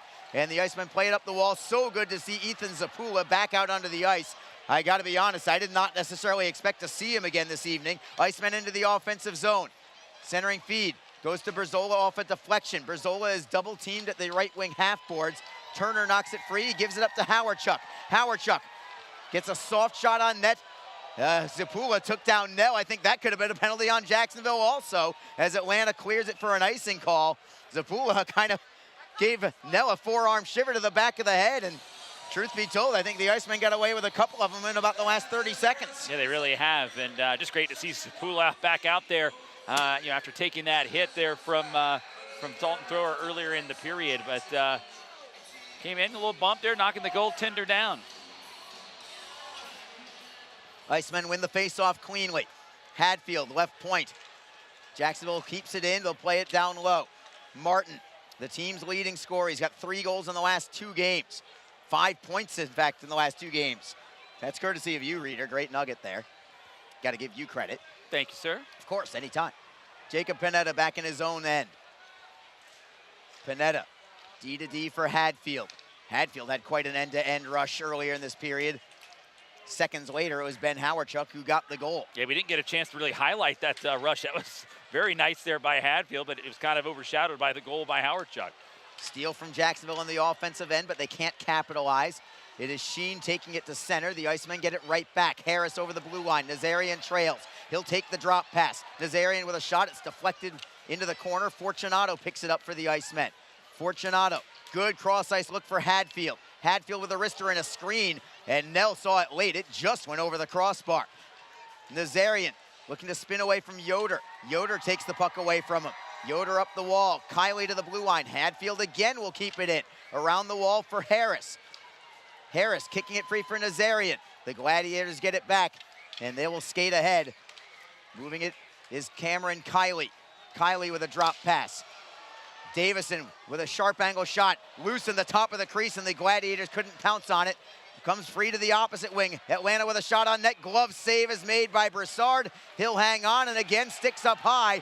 It's Craig Martin this time involved, and then Austin McEnany chips in as well. Well, an Iceman player, Fortunato, was kind of knocked down against the net after the whistle, and the Iceman taking exception to that. And things heating up here between a few players. Is that Lynch in there, I believe? It is. Yeah. Lynch is always, he's got some scrappiness to his game. believes that little bit of grit, a little bit of a bite there, so he's always interested in getting in those type of situations. We'll take a break in the action. 8:02 to go in the second period. We've got a dandy. It's 4-3 Atlanta. This is Jacksonville Icemen hockey. Don't forget, this game is being streamed live around the world today. Go to flowhockey.tv to catch all of the Icemen action and archived footage of the event. Flow Hockey is the live streaming home for the Icemen. Get the Flow Sports iOS and Android apps to watch the event live and on the go. Upgrade to a pro subscription and you can gain access to premium content on all Flow Sports sites. This includes more than 1,000 live events, original documentaries, exclusive training, and technique videos, and much more. Follow Flow Hockey on Twitter, Facebook, Instagram, and YouTube to get the latest news and updates from the Icemen and other upcoming Flow Hockey events. Flowhockey.tv, the new streaming home of the Jacksonville Icemen and the ECHL.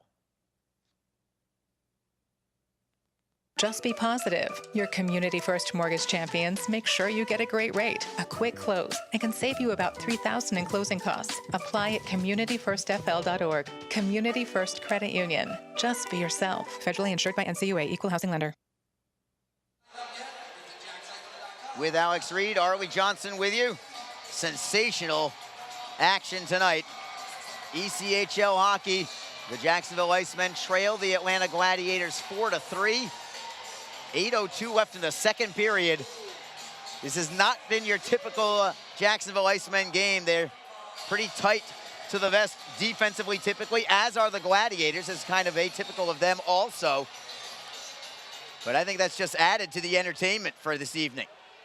Jacksonville trailed 2-0 at one point. They came back to tie it. They trailed by 2 goals again at 4-2. Now it's 4-3. Atlanta with the puck in the offensive zone. Centering feed tipped away. Cleared towards the line by Jacksonville, but not out. Atlanta plays it underneath. Hadfield now gives it up. Centering feed knocked loose by Lynch. He was in good position defensively. Lynch on his backhand, up the wall. Constantino now holds it in. The Icemen get it back. It is Berzola. Saucer pass for Lynch. Just had it glance off of his stick, and the Gladiators have possession. Constantino over the red line, then the blue, cuts to the right, gets by a couple of men, leaves it for Neely, centering feed, goes to the opposite wing, Sylvester with a blast, and Broussard is able to nab it with the glove and take the face-off. Broussard went immediately to the referee at the whistle. Not sure why, but he had purpose in that conversation, whatever it was. Yeah, and he had some backing there from some of his teammates on the ice. There's a penalty. Is it too many men? Yeah, I think that's what they're calling there, because the official immediately went over to the linesman and discussed it, and the linesman nodded his head yes. So, yeah, it looks like there's a penalty coming up here, and it's going to go against Atlanta. I believe maybe for too many men. It looked like the signal. I think so. So another power play for Jacksonville. They've got the momentum. They've got the man advantage. They do not have the lead, but they're hoping to at least equalize right now. Carlos Fornaris heads into the box to serve the bench minor for too many men. The Icemen, remember, still without Jake Elmer. He might be utilized in this power play situation. Not to mention, Abbott Gerduck is still up in the American Hockey League with the Hartford Wolfpack. Real quick, Carly, for the power play, Maverick Mike on on Mixler saying he wants to get a shout out to Bill, watching from California. He's watching on Flow. Fantastic. Thank you, Mike, Julie, appreciate it. The Icemen will have to start this man advantage deep in their end. It's Panetta, right up the middle. He'll drift to the left and then slam it around the wall behind the Atlanta net. Harris first on the puck, but the Gladiators win the battle, and they will slide it to the Jacksonville line. Panetta will regroup. He's got Martin to his left, Harris to his right. Harris chips and chases, tries to beat Nesbitt. Davison rims it around. Nazarian at the right point holds it in. Playing it into the corner, Atlanta steals. Great play by Panetta to hold it in. Cross ice, look at Lynch. He's got a little more space. Panetta center point, he'll drift to his left. Throwing it cross ice, miscommunication. Atlanta takes the puck. It's Davison, 2-on-2 shorthanded. They are so dangerous, even down a man. Nesbitt will play it underneath. He'll take a line change, and the Icemen now 57 seconds to go on this power play. Panetta at center ice for Lodermeyer, who will wrist it in cross corner. Howardchuk with an extra jump to his step. He's first on the puck. Scramble for it in the corner, and Howardchuk wins it. He already has a pair of goals tonight. Atlanta now with a loose puck. They will clear it, and Brassard will block it behind his net, leaving it for Brandon Fortunato. Still 33 seconds to go on the power play. This one not as good as the first one. It's Fortunato for Sanchez. Sanchez gains the line onside. He'll play it in deep, but the Gladiators are on the puck first. They'll turn and fire it up the wall and out. Not much doing here for Jacksonville. 16 seconds to go. Brassard all the way ahead, sets up Lodermeyer, but he's by himself. He will skate into the zone. Let's see if he can maintain possession and wait for some help. At the blue line, Hadfield holds it in. Great play. Fortunato to Sanchez. Wrist shot is blocked. Comes free for Atlanta. Knocked free by Jacksonville. And the Icemen hold it in the zone as it's Fortunato in the slot to the right side. Forehand. Just wide. Sanchez got the opportunity. And the Gladiators skated out. They have a 3-on-1 the other way. Left side to the right side. Kiley. What a sweep check from Hadfield. And the Icemen take it away. Now they're the ones in transition. Lodermeyer from center ice will just forehand it in. Great chances for each club there. Yeah, that's a great play by Hadfield there. That was an ominous-looking 3-on-1 there for Atlanta, charging in, slowly taking their time there, and a great job to strip it away from Kiley on the header by Hadfield, going down on the ice, making himself wide and using the stick. Jacksonville at the blue line. Travis Howe tries to work it free and keep it in the zone. On his forehand, he'll slip it ahead. Bouncing towards the blue line, Atlanta gets it back. They'll play it to the neutral zone. Giles tries to knock it free, but the Gladiators take it. It's Waugh with a centering feed. The back check of Giles. Good recovery there as he sweeps it up the right side, and the Icemen break out. They may have a 3-on-2, but a poke check holds it in the zone from Atlanta. Now another steal from Jacksonville this time. It's McEnany for Howe. Over the blue line, Harris is onside. Seam pass, great look. Walking in, Martin to the backhand, off the post. It's still loose, still off the post. It ends up behind the net. Jacksonville gets it back. Howe, Martin with a wrist shot just over the crossbar. Nell lost his stick, he gets it back though. Heavy pressure from Jacksonville. Martin loses the handle. It's Howe behind the net for the Icemen. Centering pass deflected by the Gladiators. Hayes up the right side. Giles will hold it in. Hayes will try again. Howe is right on his hip, tying him up behind the Atlanta net. Harris is waiting for the puck to squirt free. 3.5 to go in the second period. It's 4-3 Atlanta.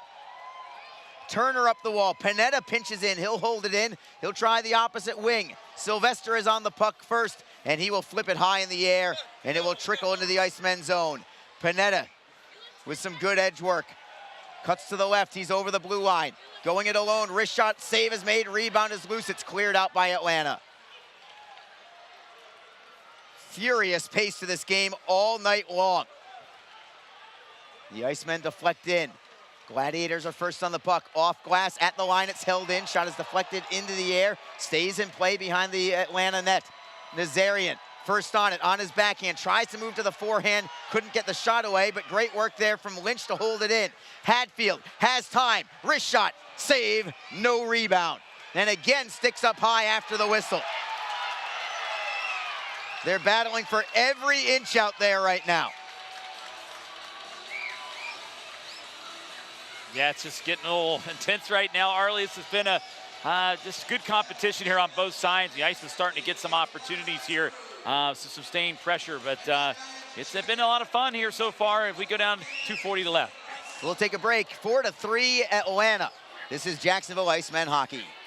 The Jacksonville Icemen are always looking to give back to the communities of North Florida. The team offers a ticket fundraising program that many local nonprofits and schools and charitable organizations can take advantage of. The program is simple. Your organization sells tickets to an Icemen home game, and a portion of each ticket purchase will go directly to your cause. This is a fun and easy way to raise money and gain exposure for your organization or school. For more information, contact the Icemen office at 904-602-PUCK.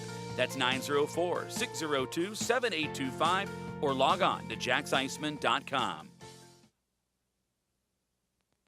Best Bet Jacksonville and Orange Park are open and excited to bring you the best in poker, simulcast wagering, cocktails, sushi, and more. Visit bestbetjacks.com for more information. Best Bet, experience the best. This game has been an absolute blast to call. I hope you're enjoying it even half as much as we are. Arlie Johnson with you with Alex Reed. The Icemen are trailing 4-3. That doesn't take away from the quality of hockey that is going on right now. These are two superb teams. They really are. This is why they're at the top and why there's so much on the line here, and both teams know it. And we've talked about the South. We broke down the South Division, Arlie, and the tiers that there are. You've got Atlanta, the Everblades, the Icemen, all in the top three, and then you kind of got Orlando on their own little area right now. Maybe even Greenville gets in that conversation, maybe not. And then you got the teams Norfolk and South Carolina who've had difficult years, but you kind of see the difference. So through this matchup right here, maybe even what we saw on Wednesday, it's been a lot of fun. Another penalty from Atlanta after that last exchange when we went to break. Yeah, I didn't see that. So the Icemen, after having 4 straight penalty kills in this game, now are on their 3rd consecutive power play. Panetta tries to accelerate between the defense, and the Icemen hold it in. Harris at the right circle. Plays it underneath. Nazarian looks for a goal mouth pass. There's Martin with a wrist shot. Save is made. Rebound is loose. Martin will swing it free to Panetta at the left point. Cross ice. Fanning on the shot was Harris, but the Icemen keep it in. Nazarian looking for Lynch in the slot. Wrist shot. Oh, what a save. Nell with the glove, keeping Atlanta on top by 1. Oh, man. What an opportunity that was there for Jacksonville. And the puck came back in front, set up perfectly for their leading scorer, and Craig Martin, who got a good shot off Arlie, but a fantastic glove save. But Nell, that one caught and knocked him backwards down on the ice. But a good clean catch there by Nell. Hats off to him on that one. And doing it against the team's leading scorer in Craig Martin, who is bidding for his 20th of the season. Icemen win the faceoff. Still a minute 18 on the power play. Harris, what a deke. Moves it in front for the high deflection. Atlanta clears it away. Nell had to make a save as well. Harris has a ton of moves. He does. I was just going to say that, he just brings so dynamic, brings so much to the table here. He's having a pretty good week. 4 assists on Wednesday, and has been very active here today. They're going to call offside on Jacksonville. Luke Lynch says he got his foot back down. I completely agree. I think that was a missed call from Brady Fagan, but they are human after all, and we'll have a face-off outside the blue line. For that matter, I wasn't even sure that it mattered anymore if you had to have contact on the ice. I thought you just had to have your leg on the opposite side of the blue line. Yeah, I thought that was the case there too, but not the case there in that situation. Not this specific time. Atlanta wins the faceoff. They'll get it to center. No further. The Icemen right back in. Good feed from Sanchez to Howardchuk. Howardchuk already with a pair tonight. Howardchuk far side half wall. It's tied up 2-on-2 along the boards. Jacksonville comes away with it. Then poked free by Atlanta, but not out. Sanchez rims it around. He'll reverse it. Can Fortunato get there? Yes, with some hustle. Flipping it into the corner. It is Lodermeyer down low for Howardchuk. He'll rim it for the near side. Sanchez, 30 seconds to go on the power play. Hadfield at the left point getting some power play time with Fortunato. Sanchez takes it off the boards. High slot, Lodermeyer with a redirection over the crossbar. Final minute of play in the period. The Icemen still with a few seconds left on the power play. Fortunato to the blue line for Hadfield, left point. He'll feed Sanchez at the circle. Wrist shot in the screen. Nell didn't think it was a screen. He apparently saw that one all the way, and he ate it up with his glove, and he'll take the draw. I feel like Sanchez is going to bust through here with one of these. He's been very active today. He's got a good amount of shots there. That one, not really as challenging, but he's calling for it. He's trying to put himself in a position where they'll dish him the puck so he can get in those shooting lanes. So we'll see if that transfers over a little bit later on. The Icemen have their top line on with Brendan Harris, Craig Martin, and Aaron Nazarian. Victor Hadfield, he's been a nice find for the Icemen. He has the puck. Cross ice, it's Fortunato at the right circle. Seam pass, Nazarian. Just getting a piece was Nell. Nazarian gets it back. Another save by Nell as Atlanta clears it away. It goes off, I think, a stanchion, and Gertler out of the penalty box somehow was able to come away with the puck, and Atlanta plays it into the Jacksonville end. Shots on goal, 26-25, and we're still in the second period. It is Holscher. Penalty coming. Who's this one going to be on? It's on Jacksonville this time. Slashing is the call. Atlanta to the power play with 20.5 seconds to go in the period. Well, it comes late here in the period. You're Jacksonville, you just want to buckle down here, win this face-off, get it clear, and kill off this period. and just go down by a goal here into the second break. You don't want to surrender a goal here in the final 20. That would be devastating for the team. But then come back out, and then from the center ice face-off, maybe try to get a little bit of control of the puck and kill it off, and then get off to business here. But the key here for Jacksonville, get out of this period just trailing by 1. Big face-off for Jacksonville. If they can win it and clear it, that might just about do it in the period anyway. Draws to the left of Brassard. Jacksonville does win it, and they do clear it. It rolls into the Atlanta zone. 14 seconds to go. They will have time for one final rush. Constantino between the hash marks in his own end. Fakes to the left, passes to the right. Nesbitt over the blue line, onside, 5 seconds left. It'll go into the corner. Jacksonville just tries to tie it up along the wall. 1 second to go. Can Atlanta get a shot away? No. It goes off the side of the net as time expires. I don't think it would have counted anyway. So we are through 2 periods of play. What a game it has been. But it's not over yet, and that's a good thing for Jacksonville because they trail 4-3. After one period, it was already 3-2. Each team getting a goal in the second. For Atlanta, it was a 5-on-3 power play goal for Cody Sylvester that made the score 4-2 at the time. The Icemen respond with Ben Howarchuk's second of the night and his 15th of the season. Luke Lynch, the only assist at 5:41. Shots on goal in that period. Man, plenty of them for both clubs. 17 for Jacksonville, 12 for Atlanta. Total shots on net through 2. Jacksonville with 28, Atlanta with 25. It is wide open hockey here in downtown Jacksonville, Reader. And the Icemen down by 1, but the way things are going right now, I don't think this game's going to end at 4-3. No, I don't think so either here. And, the Icemen will take whatever they can get at this point. If it means they come out on top, it's a lot of chances for both sides, Arlie. Both goaltenders made some big saves in that period, but Jacksonville, they're getting their opportunities. They're, especially towards the last 5 minutes of that period, I felt they were getting down low. There might have been some scrambles, but they were racing to the puck. They were getting the puck. They were creating some pressure. They'll need to continue to do that. Nels handled it well for the most part. Jacksonville's got to keep doing a little bit more of that here, and maybe they'll get that tying goal, and what they hope will be a go-ahead marker later at some point. But how about the play of Ben Howarchuk tonight? He has been very good. He's got 2 goals here on the board, and just good hard-working plays for him on both of those. And that's certainly great to see Benny getting a couple on the board today. And, I think they need to get him involved a little bit more because he's feeling it right now. Yeah, he definitely is. So the Icemen have come from behind no fewer than 5 times from multi-goal deficits this year. They've already done it once in this game, going from 2-0 down to 2-2. Can they do it twice in the same game? I'm not sure if they've done that this year, but they are looking to do it this game. We'll find out if they can get the job done in the third period. It's 4-3 Atlanta after 2. We will take a break and return in a couple of moments with your full ECHL scoreboard from around the entire league, and we'll also keep you up to date on the ECHL South Division standings as well. This is Jacksonville Icemen Hockey. Tonight's game is brought to you by the ECHL, celebrating its 34th season of affordable family entertainment.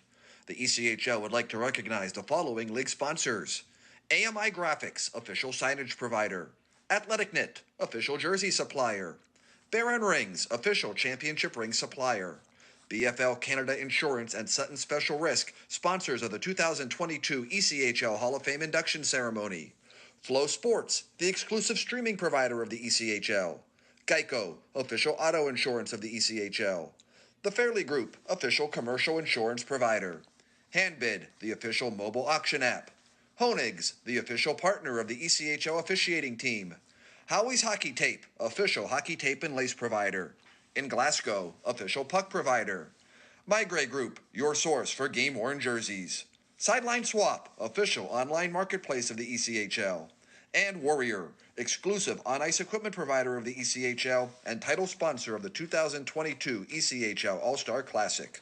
Catch all of the ECHL action live in high definition by logging on to flowhockey.tv.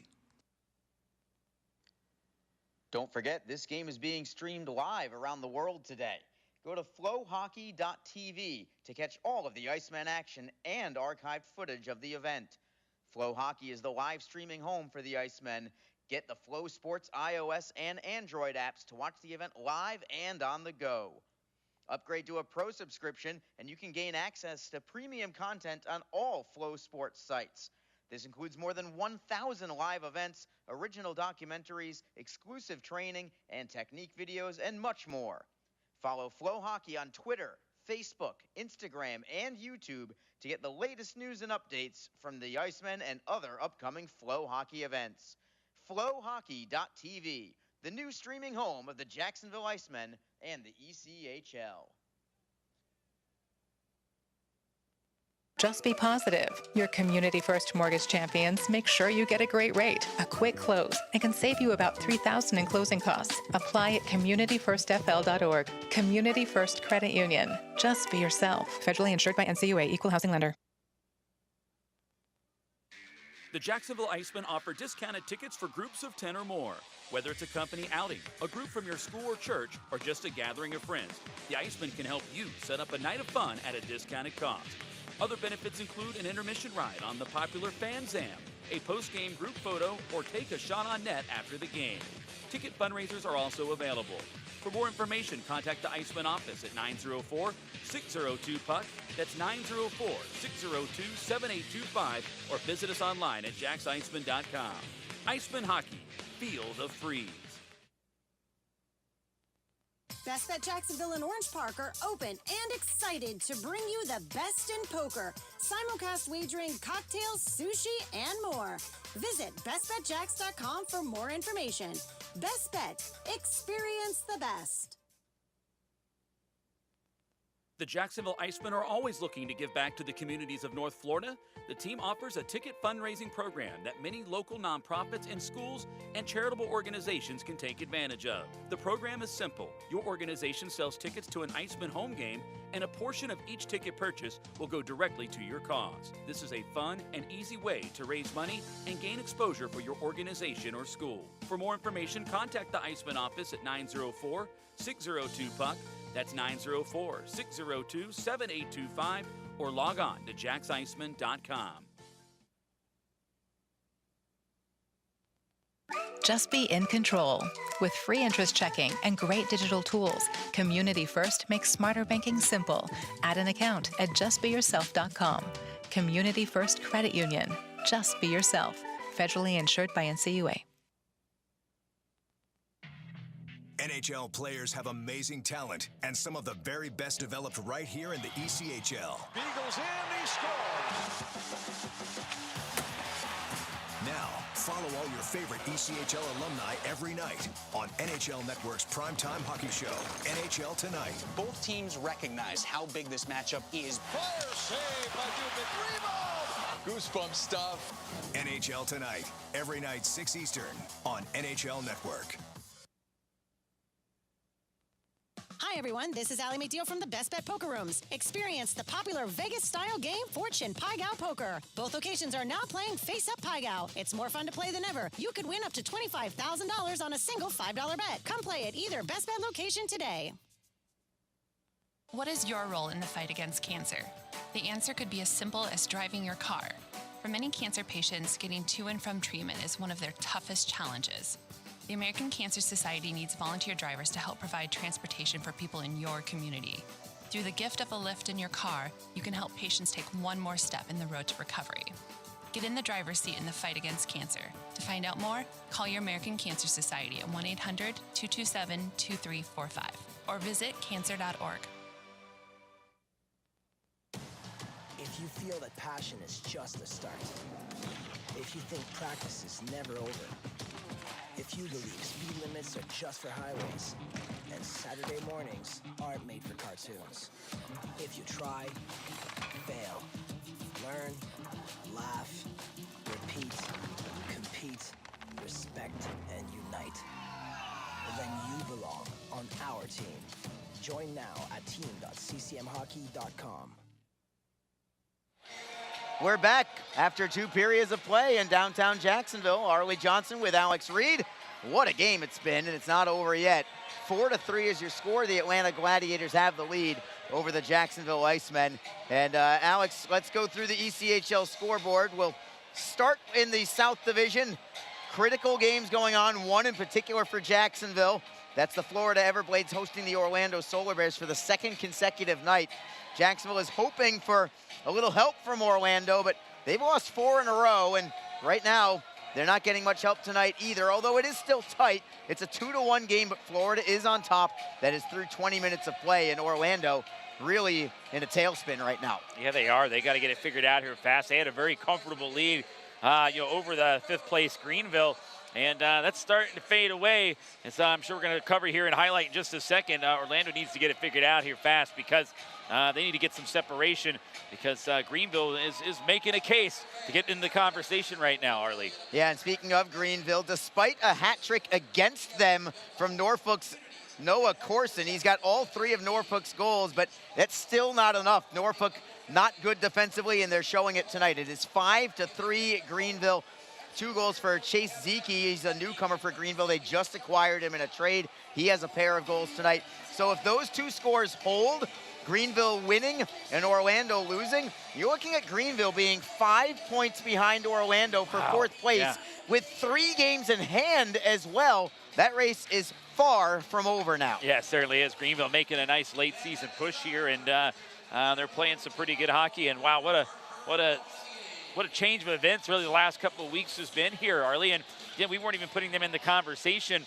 But Orlando has kind of allowed them back into the mix here. So Greenville charging back. They're finishing strong. They're not going down without a fight here. And they got this 5-3 lead right now late in the second up in Norfolk, Virginia.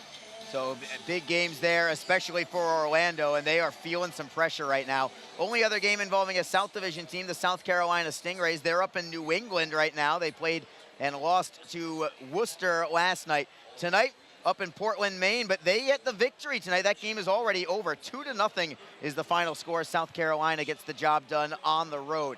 Elsewhere around the league, the Indy Fuel hosting the Wheeling Nailers. Opening minute of the 3rd period, Wheeling on the road has the advantage. 2-1 is the score there.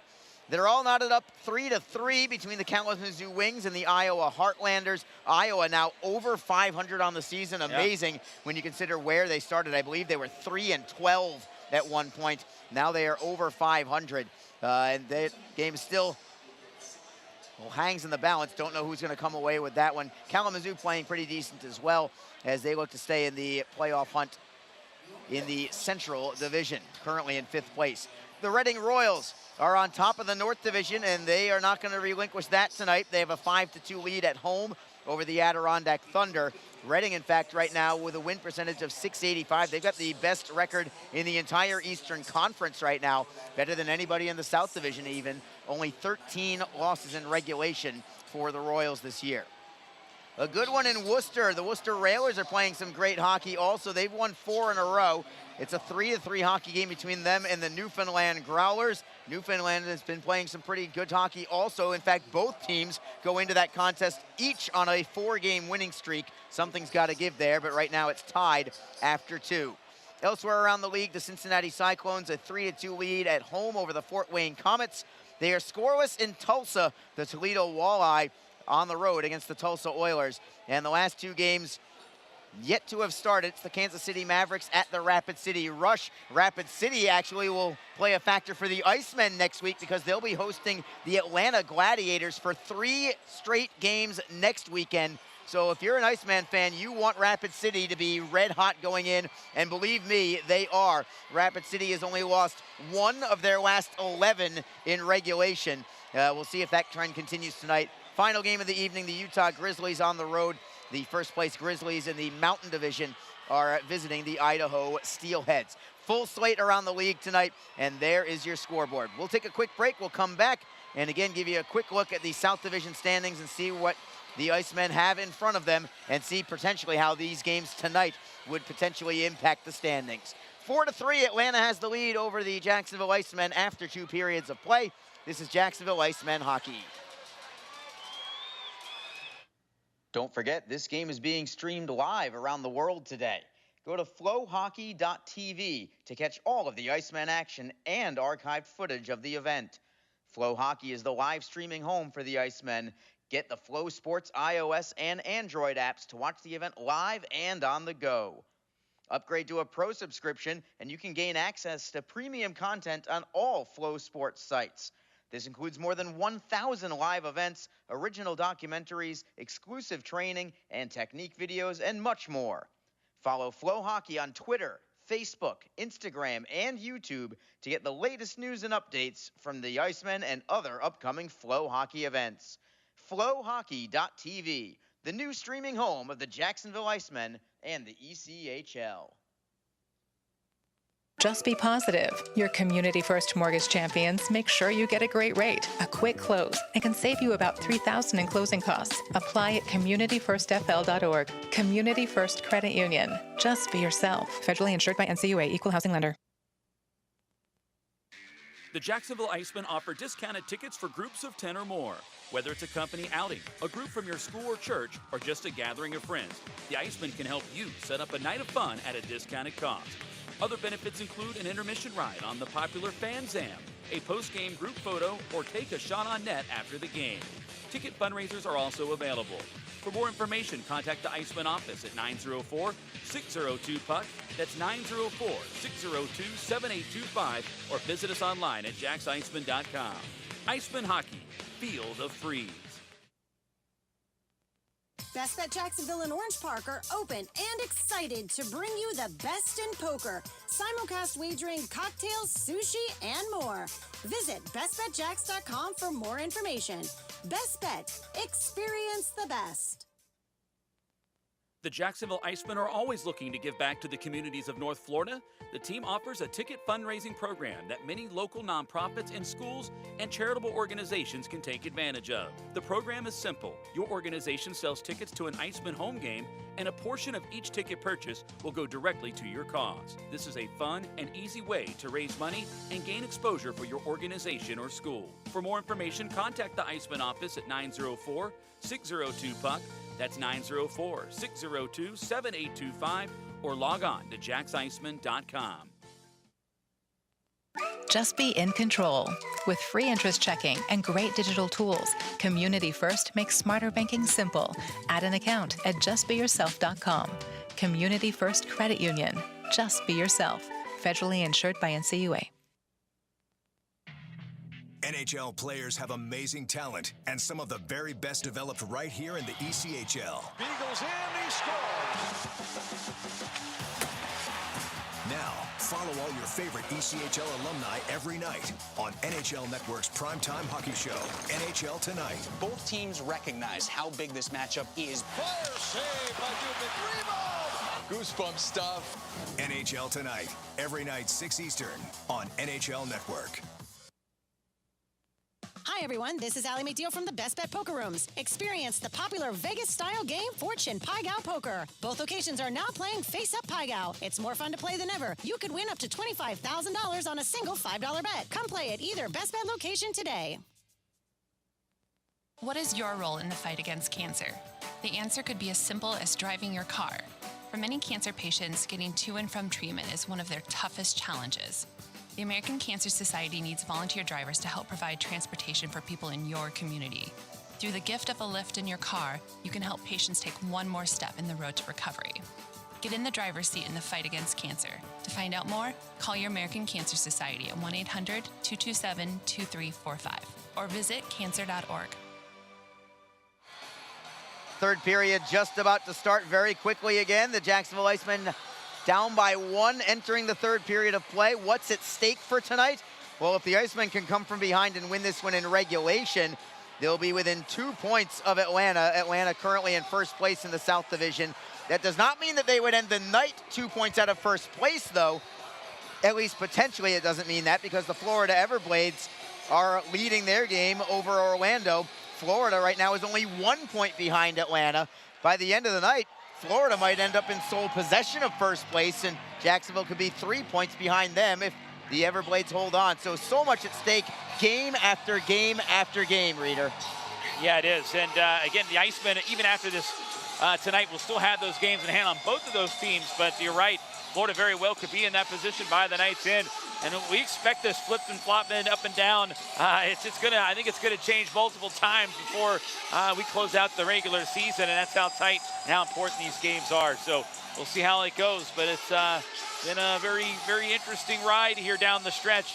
And then obviously we just talked about Greenville getting in the mix here. That makes an interesting thing on how the division could play out. The hype music has the crowd up on their feet. Great crowd tonight. They're going full throttle with their support of the Icemen, but they're going to need to give them a little bit more, see if the Icemen can come from behind. Both these teams are good when trailing after 2. Atlanta, 7 wins when trailing after 2. Jacksonville right behind them. The Icemen have 6 wins this year when trailing after 2 periods of play. And Atlanta has given up a few leads as well. Granted, they've got 25 wins. They have had the lead after 2 periods of ton, but they do have 4 losses in regulation when trailing after 2 this year. They also have an overtime loss and a shootout loss, and I think the Icemen would be fine with that result also. Third period is underway. Remember, Atlanta begins this period on a power play as well. Jacksonville gets the puck behind their net, trying to clear it. Goes to the blue line, held in by Atlanta. Icemen get it back behind their net. Berzola unable to clear it, but he gets another chance, turns to his forehand. Again, he cannot clear it. Still a minute 13 to go on the power play. The Gladiators have it. Off the end boards. It is Sylvester to the line. Nault plays it back for Sylvester. He has a goal tonight. In fact, right now it's the go-ahead goal in this one. His pass to the blue line, however, an aerial pass. Constantino couldn't handle it. It goes all the way back into the Gladiator end. Here comes Atlanta again. It is Sylvester right up the middle. Loses it to Jacksonville. Jacksonville, another clear out. This time by Giles. 44 seconds to go on the power play for Atlanta. Holscher from the neutral zone. Forehanding it in. Broussard from center ice. He'll clear it himself. And the goaltender gets the job done. Yeah, they like to say he's like having that 7th defenseman. I guess in this case, you know, he could make it 6th player there on the ice. But, man, that was a great job there. Possible breakout. Can Lodermeyer get there? Not quite. It's behind the Atlanta net. Looks for the wraparound. Howardchuk looking for the centering feed. He was going to try and finish off a hat trick. He couldn't get it. Gladiators move it the other way. Centering feed. What a defensive effort. Austin McEnany. The Gladiators hold it in on a sensational play by Davison. In the slot, a block shot from McEnany. That was a beauty as well. Icemen get the steal. Fortunato out of the box. 3-on-2 Icemen. Fortunato beats his man. Save is made by Nell. Rebound behind the net. Davison plays it around the wall, and Atlanta has it. Furious action. Chances for both sides again. But we stay 4-3. Jacksonville has the puck in their own zone. It's Panetta for Martin. The pass goes off a skate, but Verzola is there to help out. Verzola goes up the middle for Brendan Harris. Harris flips it to the left. Martin beats his man wide. He'll take it behind the Atlanta cage. He'll pivot in the corner, playing it to the blue line for Panetta. Panetta, wrister in a screen. Nell saw it late, but it went wide. Berzola pinches in from the blue line. He'll activate offensively. Turning and playing it down low. Martin lets it ride for Harris. Harris tries to jump away from a man, can't do it. Atlanta off the glass and just out of the zone. Icemen get it back. They'll play it into their own end. It's Martin over the blue line for Nazarian. Nazarian button hooks at the half wall, feeds it to the line. Harris, great move into the slot, feeds to the left, forehand. Phenomenal save by Nell as Hadfield was bidding for the equalizer as he activated from the line. Icemen looking good in the early going in this third period. Berzola beats his man, tries the bank shot. Nell is there.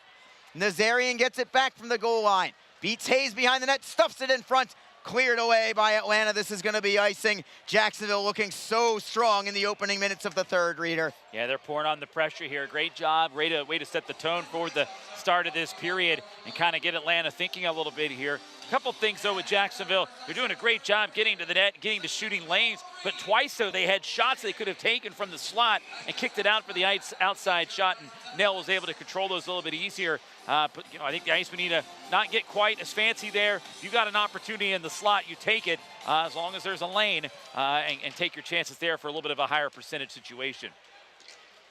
Jacksonville with the puck at center ice. They'll play it ahead. Picked off there by Atlanta. It was nearly too many men on Atlanta again. Lead pass for the Gladiators. Goes by everybody. Icing against Atlanta. Curious if Atlanta kind of fades away in the third period a little bit. Obviously, the Icemen would love for that to be the case. Reason I bring that up is kind of what we talked about in the second period about these two teams being made up differently. Atlanta, very much a veteran-minded team, but that being said, they may not be able to have a full gas tank towards the end of the game. And I think the Icemen kind of carried play in the final minutes last night. Another icing against Atlanta here. Also curious if Atlanta kind of goes into protection mode with the 1-goal lead in the third period too. Yeah, they might just be content in that situation. They're very good defensively. They're a very sound team here.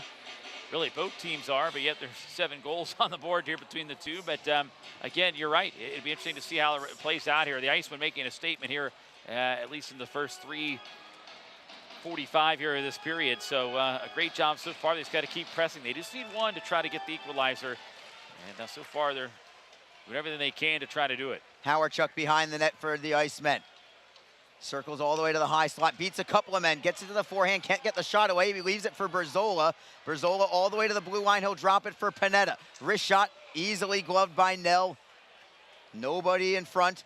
And the draw will come back into the Atlanta zone. Line change for each club. One other thing I want to make note of, and actually Brandon Mashinter, the assistant coach for Jacksonville, brought this to my attention. Atlanta without Greg Campbell tonight. He was injured in last night's game. And that leaves Atlanta very shorthanded from a blue line perspective. They actually have a couple of guys in Michael Turner and Malcolm Hayes that are not traditionally defensemen that are playing at defense for Atlanta. Essentially, it's 4 defensemen, not really 6. And when you look at their roster, I mean, you're going to see a ton of Tim Davison and Dalton Thrower the rest of the way for Atlanta. I mean, those are the 2 big ones. Billy Constantino is going to be out there a little bit too, but I'd be shocked if you see Yoder more than a couple of shifts, or Hayes or Turner for that matter. I think it's going to be those 3 defenders for Atlanta almost the entire rest of the way. Howardchuk, wrist shot, save is made, rebound is loose. Nell with another save, and it's poked over the crossbar as the Icemen just missed the opportunity to equalize. Chris Nell is playing some great hockey right now. We have an icing call against Atlanta again. It's about their 4th icing call in the last 2 minutes. Great chance there for the Icemen. Oh, it was. Again, Howardchuk setting up the play that time, and they're getting their opportunities. And Arlie, you're just going back to your point there about the missing defenseman there. They're also missing Derek DePottage as well. Right. He's not in the lineup either, and he's one of their offensive guys. But you're right. Some of these defensemen might have to start double shifting. They likely will. And you were talking about, the older club here, guys having to, double shift here. That could, work in the Icemen's favor down the rest of the way here. We'll see. But Icemen right now looking pretty good. Puck is in the Jacksonville defensive end. Atlanta will work it to an open corner, but the Icemen are on the puck. Austin McEnany, cross ice, well behind Craig Martin. That one sailed on him as the Gladiators tried to redirect it in, but they redirected it right over the head of new Icemen goaltender Zach Boutier. His 2nd appearance for Jacksonville. Again, we want to congratulate Charlie and Camille Williams for the birth of their baby girl yesterday. So Willie is on parental leave right now, as he should be. And very curious to see if Zach Boutier gets the call between the pipes tomorrow for Jacksonville. Head coach Nick Luco has quite a decision to make tomorrow. Yeah, he does. You don't often put your goaltender, 3 games in 3 days. You often don't put him in those situations unless you have to, although he has had the hot hand. One thing that could benefit Broussard, should he say that he's willing to do it, if he does play tomorrow, he would have until next Friday to get rest. The Icemen don't play till next Friday and Saturday when they host the Florida Everblades. So there would be some time to recover. But, we've seen Boutier this year when he was a member of the Maine Mariners. And he actually played well. He got a win against Jacksonville. Great. And, I think he made 19 saves in a game back on November 17th against Jacksonville, which is a season high for saves against Jacksonville in a period.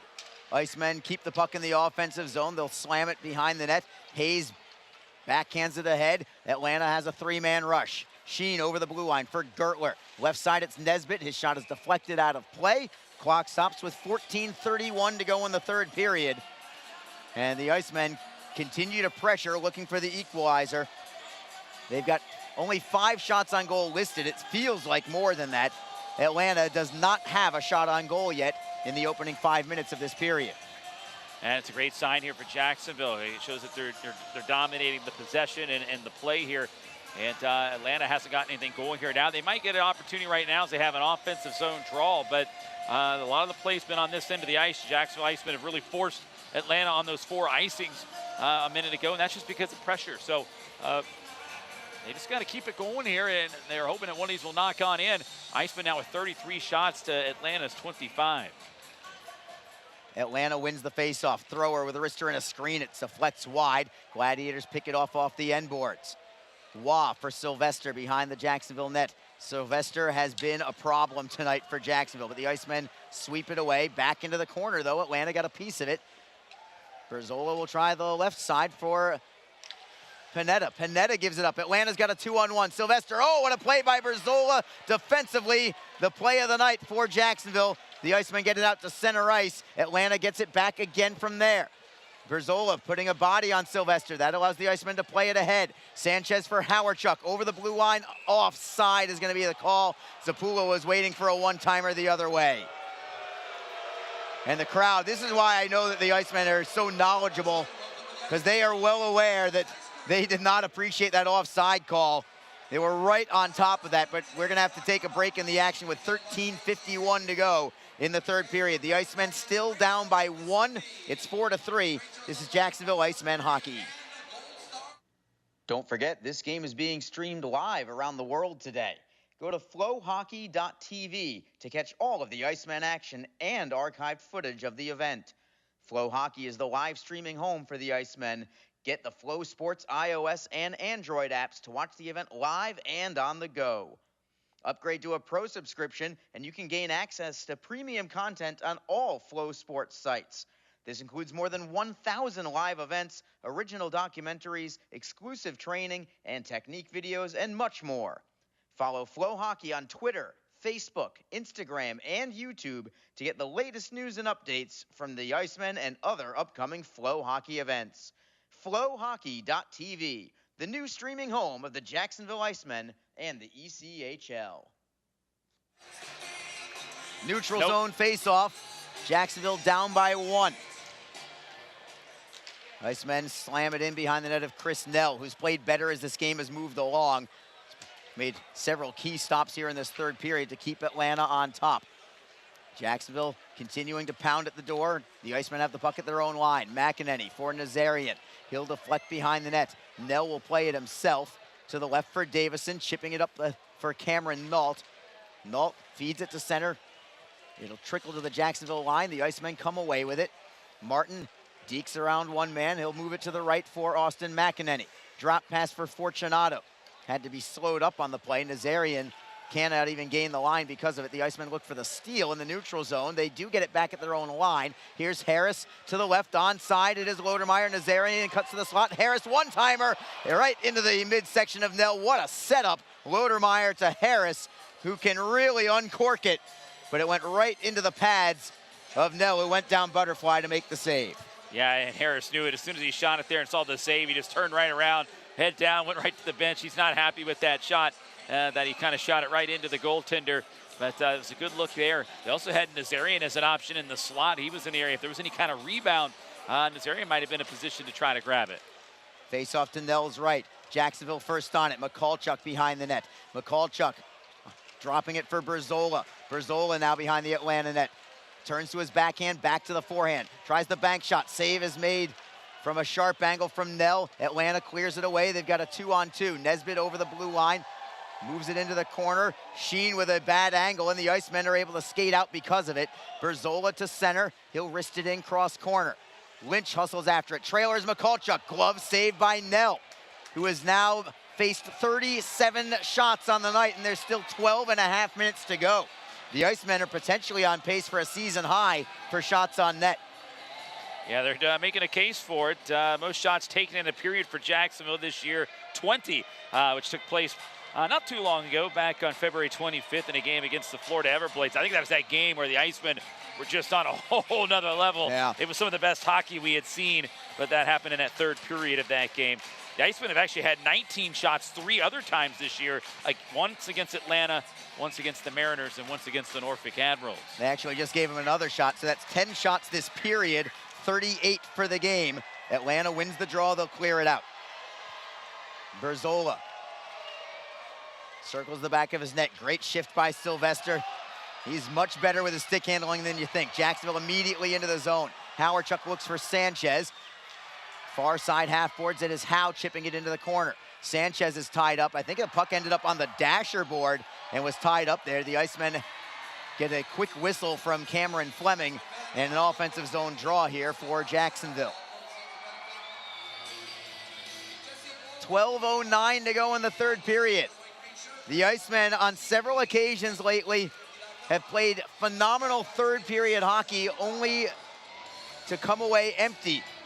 But they've been so good in the third, you have to think that that would change and that they will find a way to get the equalizer here. Icemen right back into the zone. Thrower on his backhand. Howardchuk blocks it at the near side boards. Howardchuk spinning away from Thrower. Cuts towards goal. Now behind the net is Howardchuk. Already with 2 goals tonight is Ben Howardchuk. Howardchuk around the world on his backhand. Backhander on net. Save is made. Rebound is loose. Howe tries to center it. Swept away into the corner. What effort there from Ben Howardchuk as he went around the entire offensive zone. Here's Howardchuk again behind the net. On his backhand. Double teamed. He can't do it alone. And the Gladiators finally clear it away. It is Sylvester over the blue line. To the right side. Forehand just goes wide. That might have been the first shot attempt from Atlanta in this third period. Howe from center ice will backhand in. Icemen get a line change. Oh, what a shift again by Ben Howardchuk. He's electrifying tonight. He is definitely on this other level right now. Another planet. He has elevated his game and his effort today. You can feel it. He really wants to get that third. Martin trying to set up Harris. It works as good as a clear in. Yoder for Atlanta. Up the near side. Nault is pinned up by McEnany, who comes in from the line to hold the zone. Tied up along the wall, Nazarian at the blue line will hold it in. Rister in a screen goes well wide. Comes to the corner for Fortunato. Fortunato all the way to the blue line on his backhand. Tries to get away from a couple of men. Somehow holds it in. Slips it to the left. It goes back to the line. McEnany holds it in. Indirect feed out of the reach of Harris, and Atlanta plays it out to center. Fortunato for Martin. Jacksonville right back in. Martin with a drop pass. Nazarian. Martin forehand. Great save. Rebound and a backhander. Goes wide of the net. That was a quick release from Martin. Nell had to be sharp. He's had several great saves in this third period. He's been at his best when the Atlanta Gladiators have needed him most. Jacksonville in their own zone. McEnany. Indirect feed up the left. It's deflected in by Lodermeyer. Hayes drills it right back out. It's Lynch at the red line. Works it for Nazarian. The Icemen are onside. Nazarian loses the handle. Hayes off the wall. Held in by Lynch briefly. Comes back for Shin, and the Gladiators skate out. It's Turner. I think Turner's playing offense right now. He's been playing some defense, now some offense. Atlanta tries to center. They can't get it. It goes behind the net. Berzola looks to tap it free. Gladiators are on it. Centering feed is blocked, however. Hadfield doing the work there. It is Nazarian up the right side. Tapped free by Lodermeyer. Nesbitt gets back. Very responsible defensively there was Derek Nesbitt, the Atlanta captain. Jacksonville cannot gain the line. Lynch will backhand it in. Down to 9:18 to go in the third period. Atlanta still on top 4-3. No scoring in this third period. No shots in this period for Atlanta. Actually, I take that back. They just got one. Jacksonville plays it in. Howardchuk first on it. He's been the best player on the ice for either team tonight. Howardchuk for Sanchez. Can't get the shot away. A drive from McCallchuk goes wide. Held in at the blue line by Giles. He'll rim it around behind the net. Howardchuk, great feed. Howardchuk looks to spin away from Constantino. Howardchuk looks to gain the blue line. It goes by everybody and out to center ice. Howardchuk tracks it down for Jacksonville. It's Giles ahead for Panetta. The defenseman leads the rush. Panetta curls at the corner. Tries to drop it underneath. He'll set up Sanchez. Centering feed. Deflects up high. Bouncing puck. Can the Icemen get it? No. It didn't calm down in time. Atlanta will gain the zone. It's going to be offside, though. Delayed offside. Will play on. Jacksonville still has possession. Atlanta clears the zone, but the Icemen skate out of their end. It's Harris. Looking for Howe. It plays into the Gladiator end. Martin gives chase at the far side. Howe is in there. Howe using his body to shield the puck away from a man. Atlanta picks it up. They'll play it to the line, but the Icemen hold it in. Well done by Brandon Fortunato. Atlanta tries again to the far side. This time they do get it out. Time is ticking away. 7:50 to go in the third period. Another clear in from Jacksonville. Another clear out by Atlanta. They'll skate with the puck. Lead pass ahead. Nault. Broussard way out of his net to play it ahead. And the Icemen can't clear it out of the zone yet. Atlanta still with possession. Holscher with a centering feed. Backdoor. Nault couldn't put it home on the doorstep. He had an open net the other way. The Icemen now come back. It is Harris. A hit up high. No call, but he still has the puck. Harris behind the net. Centering feed. I think went off the back of the net. Lodermeyer gets it back. Furious pace here as the Icemen have the puck behind the Atlanta net. Gladiators chip it up the wall. Shin, unable to clear it. Fortunato looking for Nazarian. Nazarian loses it on a double team. Turner can't clear it. A steal by Lynch. Right circle, centering feed, backhander, save. Rebound is loose. Atlanta has it. They'll skate out. They may have a 2-on-1. Gertler, left side, defended by Berzola. Drop pass, Nault with a forehand. I think that went off the mask of Broussard, and it ends up out of play. Incredible action here in the third period, Reader, with 6:49 to go. God, it's unbelievable. You're on pins and needles right now, waiting on every opportunity. They all look so good, but the puck's just not going in. The Icemen on the cusp here of 40 shots on net. They've been dominating here in this period, and yet they just want one goal. That's all they want right now to try to tie this thing up with 6:49 to go. The Icemen, they just threw a couple shots up. They've now hit the 40-shot mark, so 41. Tremendous crowd also, 8,432 for Military Appreciation Weekend. What a weekend it has been. But it will only be a great weekend. Well, I shouldn't say only, but it would make it that much greater a weekend if the Icemen can come from behind in this one and pull out a 2-point victory. Regulation, overtime, whatever. I think the Icemen would take the 2 points any way they can get it tonight. Yeah, and it's just, this third period kind of reminded me of that third period back in February against Florida, where it was just a dominant effort. And just in that regard, it's Icemen setting up some good chances here.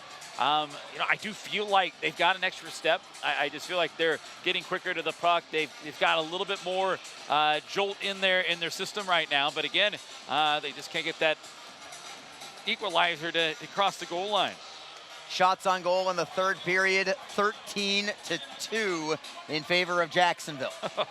Yeah, I mean, they're getting it done at all faces here. And I think that second shot just came there, that one right off the potential mask there of Francois Broussard. If it wasn't the mask, it was the top of the crossbar. Yeah, it was one or the other. I think we'll give him the save there from Broussard off the top of the crown of his head. Face off in the Icemen zone. Jacksonville has it. Hadfield gets it to the blue line. It's kicked ahead and out to center. Jacksonville up the left side. Foot race for the puck. Berzola chasing after against Thrower. Couple of big bodies into the corner, but Thrower comes away with it, and Atlanta chips it off the glass and out to neutral ice. It's Hadfield, who's had a strong game tonight for Jacksonville. Mikulchuk's got a step, right wing circle, wrist shot. Save is made by Nell. No rebound. And the faceoff will come to his left, 6:23 remaining. Wholesale changes for both clubs here. Still time left. That was shot number 42 on the evening for Jacksonville. If I saw the stat correctly, I think the season high for shots on goal in a game for the Icemen is 47. I think it was the same one that you were referring to, the game against Florida here on home ice last month. Yep, back on February 25th. That is correct, Arlie. Jacksonville wins the draw. Howardchuk playing it behind the net. Looking to center is Howe. Hayes pokes it loose. Atlanta looks to clear. They do. They've got a 2-on-2 rush. Neely over the blue line. Has it poke checked away out to center. Jacksonville gets it back. It is Travis Howe dropping it back. Panetta, after a little miscommunication, picks it up away from Neely. They'll slide it up the left side for Howardchuk. Howardchuk is onside. He's got Howe with him. Howe will ride it into the corner. Comes around the wall. It is Sanchez holding the zone to the right point for McEnany. McEnany back into the right wing corner. Sanchez leaving it for Howardchuk. Howardchuk at the right circle. Comes all the way to the slot. Pivots on a man. Great edge work from Howardchuk. He'll slip it back behind the net. Howe looking to center. Poked away by Atlanta. Howardchuk gets a piece of it behind the net. Comes free to Howe. Howe looks for a backdoor. He'll take the shot instead. He didn't miss by much. And it goes wide of the net, and Karam's all the way out to the Jacksonville line. Fortunato tracks it down for the Icemen. It's Harris. Good shift around one man. He'll feed McEnany into the zone. McEnany chips in. Harris with lots of speed, first on the puck. Looks to feed Nazarian. It was blocked. Atlanta bats it out of midair in order to clear it. Could be icing if it reaches. Not sure if it will. It was on our near side. We couldn't see it, but it is enough for an icing call. And we are 1 second under the 5-minute mark remaining in the game. Unreal, Arlie, and again, a great job by Brendan Harris there as he darted into the zone. Full sprint from the blue line in behind the net, won the race to the puck, and he got it. And if he had got that puck cleanly there to Nazarian, Nazarian was cutting right to the middle of the ice all alone in front. That would have been quite the opportunity to see, but I think Atlanta, like you said, just got a piece of it with the stick to knock it out. Face off to the right of Nell. Scramble for the puck. It comes to the blue line, over the line. It's a delayed offside. The Icemen have to reset. Nazarian does not like the call at all. Let the Icemen clear the zone. Now it's Jacksonville with a steal at center. Harris is back over the blue line. Feeds it for a shot for Martin. That goes wide. Atlanta looks to play it away. They've got another 2-on-1 the other way, but they actually checked up on it. Kiley didn't continue the play, and I think the Icemen caught a bit of a break there. He did. If he keeps his feet moving and just goes, it would have probably been that odd man rush, but the Icemen are able to get back just because of that little delay. Jacksonville, Hadfield with a shot. That goes wide. That was set up nicely by Harris. Atlanta back to center ice. They'll get it into the Jacksonville end. I think Atlanta is just hanging on for dear life at this point. Gladiators get a steal at center. Comes around the wall. Berzola with it deep in his own zone.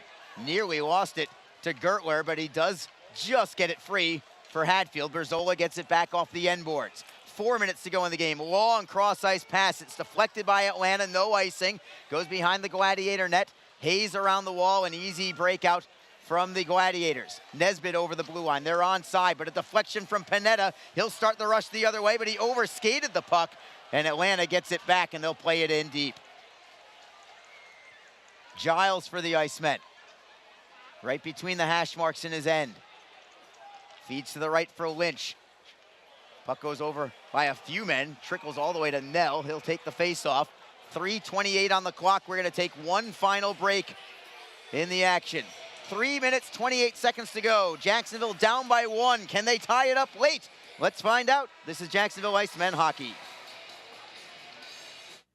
Don't forget, this game is being streamed live around the world today. Go to flowhockey.tv to catch all of the Icemen action and archived footage of the event. Flow Hockey is the live streaming home for the Icemen. Get the Flow Sports iOS and Android apps to watch the event live and on the go. Upgrade to a pro subscription, and you can gain access to premium content on all Flow Sports sites. This includes more than 1,000 live events, original documentaries, exclusive training, and technique videos, and much more. Follow Flow Hockey on Twitter, Facebook, Instagram, and YouTube to get the latest news and updates from the Icemen and other upcoming Flow Hockey events. Flowhockey.tv, the new streaming home of the Jacksonville Icemen and the ECHL. We are back for the final 3.5 on the clock. 4-3 is the score. Atlanta has the lead. Jacksonville looking for the equalizer. Not yet at a spot in the game where you would remove Francois Brassard for a sixth skater for Jacksonville, but that is not far away either. Yeah, especially with the way the Icemen have been creating chances and getting shots in on Nell. So it'd be different, maybe that mindset there. Maybe not quite this sort of it. Wouldn't be much further away if you were having a tough time generating anything, which has not been the case this period. Atlanta wins the draw, but they immediately ice it. It comes back into their zone. Crowd up on their feet right now. Remember, this game started with 5 goals in the first period, but since then, only 1 goal apiece. Face off in the Gladiator end. Atlanta wins another one. They'll play it out to center ice. Fighting for the puck is Atlanta. Moving it ahead, backhander, and a big save by Brassard. That was another one with the mask. He's made 3 saves tonight, 2 of them with his face in this period. Jacksonville back into the offensive zone. Sanchez for Howardchuk. Sanchez tries to work it back into the corner, this game is but Atlanta comes away with the puck. Davison off the glass. The Gladiators are perfectly content with icing the puck time and time again in this third period. Clock stops with 2:52 to go. And Brandon Mashinter, the assistant coach for Jacksonville, waves Broussard to the bench. Come on over, big fella. Let's get the 6 skaters on right now. With almost 3 minutes to go, the Icemen are going with an empty net right now, trying to tie it up. Yeah, and it comes right after an icing whistle. They haven't been out there too long because we just had that media timeout, but an icing nonetheless here, and see how the Icemen handle it. Big face-off as well. Atlanta wins it, but they do not clear it. Pineda looking for Martin, near side half wall. On his forehand, tries to center it. It was blocked. Martin works it cross ice. Centering feed, looking for the deflection was Nazarian. He couldn't put it in back door. Howardchuk gets it to the line. Harris for Pineda, fakes the shot. Martin with a one-timer, that is blocked, comes right back to him on a bouncing puck. Atlanta knocks it out of midair. Pineda gloves it down. Atlanta gets it back up the glass. Martin, great play to hold it in. Howardchuk for Nazarian, save made. It was a beauty from Nell. You can't ask for a better chance right on the doorstep. Atlanta puts it just wide from 150 feet out. It's icing instead. And the Icemen very nearly tied it, and the Gladiators very nearly put it away. Yeah, Nazarian just had to turn around and let it rip. Got that one on target there. He'd like to have had a little bit more time. He just didn't have it. He had a man right behind him ready to pick his pocket. He knew that. That was good awareness by Nazarian. Get the shot off, and Nell just came up with a big save. 15 shots in this period for Jacksonville.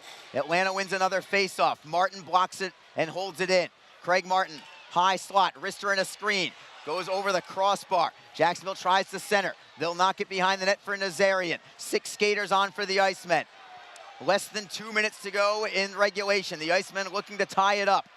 Right now Atlanta has the puck tied up in the corner, but the Icemen finally pry it loose. Saucer pass to the line. Pineda can't handle it. Can he get the puck away from Sylvester?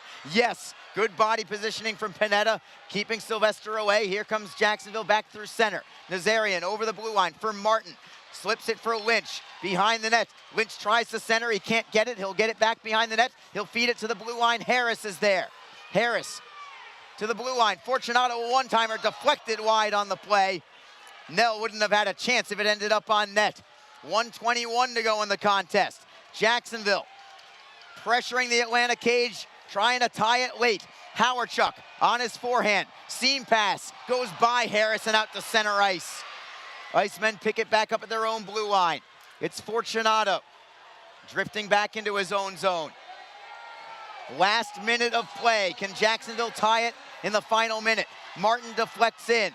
Nesbitt behind his net. Slips away from a couple of men. Tries to clear it off glass. He does get it to center. 50 seconds to go in the game. Fortunato for the Icemen. He'll backhand in. Martin chases after. Thrower behind his net, slams it around the wall, it's held in. Lodermeyer with a centering pass, deflects to the blue line, held in by the Icemen. Hadfield, forehand, save is made, rebound cleared to the circle. Martin gets it back, 30 seconds to go. Martin behind the Atlanta net, on his backhand. All the way to the left circle is Martin. To the right side, it's Fortunato. Circle for Sanchez. Wrister is blocked. Atlanta gets the rebound. They'll flip it high into the air towards the empty net. It will go wide. Clock stops. 14.3 seconds to go. And the Icemen down to one final offensive zone draw to try and tie it up. Unbelievable effort here by the Icemen. They've seen, unfortunately, they've seen too many of these where they've outworked, outchanced, outshot everything, out everything your opponent, and they come up short. So we'll see if we get a timeout here. I believe we are here by Jacksonville because I know that Atlanta, they're tired right now. These guys are gassed. Might have been, better served just to, hey, keep them out there, maybe give you a chance. But I think the Icemen players were a little gassed too. They've been out there a while plugging away. Nick Luco has the whiteboard out there right now along with Brandon Mashinter. And you know that Nick Luco wanted to keep his same 6 guys on the ice also. A ton of pressure here from Jacksonville, not just in the last minute or two, but this entire period. Jacksonville with 16 shots on goal this period to 3 for Atlanta. And the Icemen have had several third periods on home ice just like this in about the last month where they have been unable to score.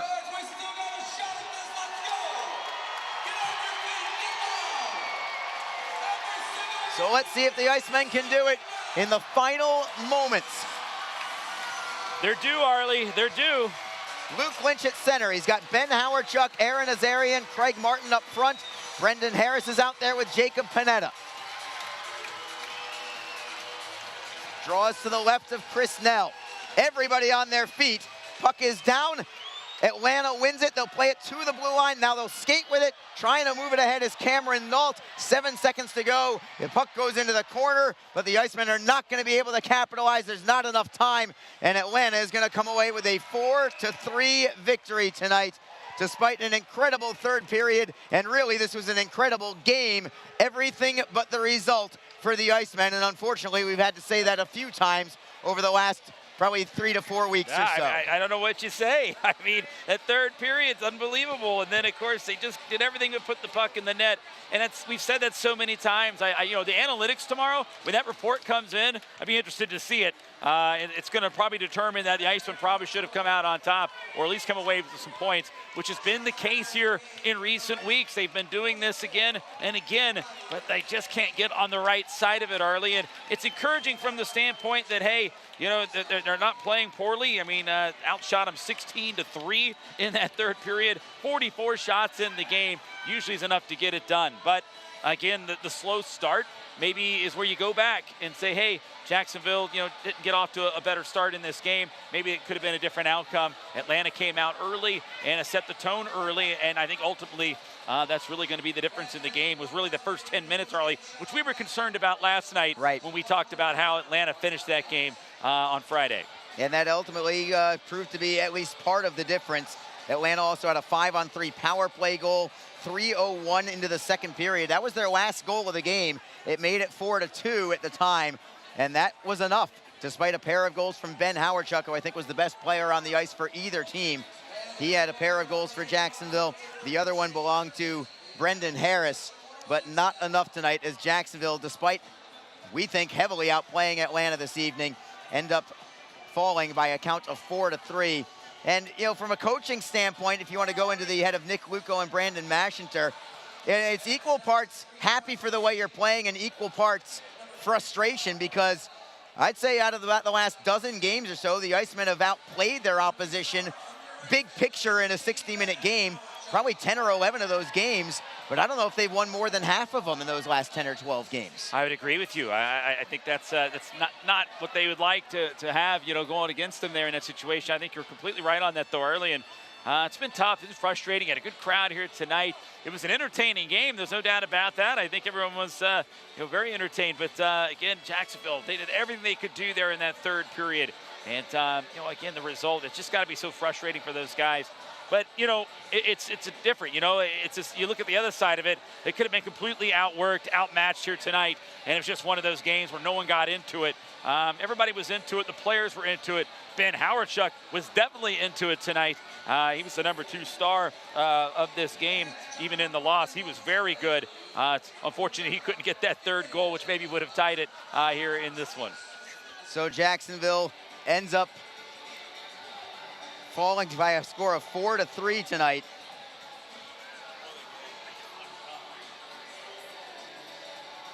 And with that loss, it's a big loss for Jacksonville in terms of the race for first place, because the Florida Everblades also won tonight.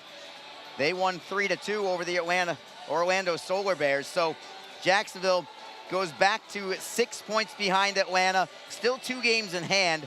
They are now 5 points behind Florida, also 2 games in hand on them. So still work left to be done for Jacksonville. Rubber match of this 3-game series is tomorrow.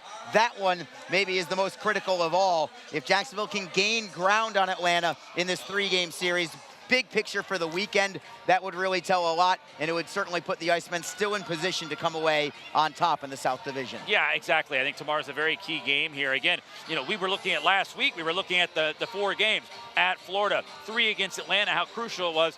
If the Icemen could say at the end of the week they earned 6 out of the 8 points in that scenario, I think they would take it. And, you know, they still have that as an option. And you're right, if they can get the win tomorrow, they'll do some damage tomorrow and keep them right there in the mix. They have games in hand on both teams, so you know, that'll be a pivotal thing too going down the stretch. And we talked about it. The schedule gets really tough for Atlanta, and Florida. It's not easy for them as well.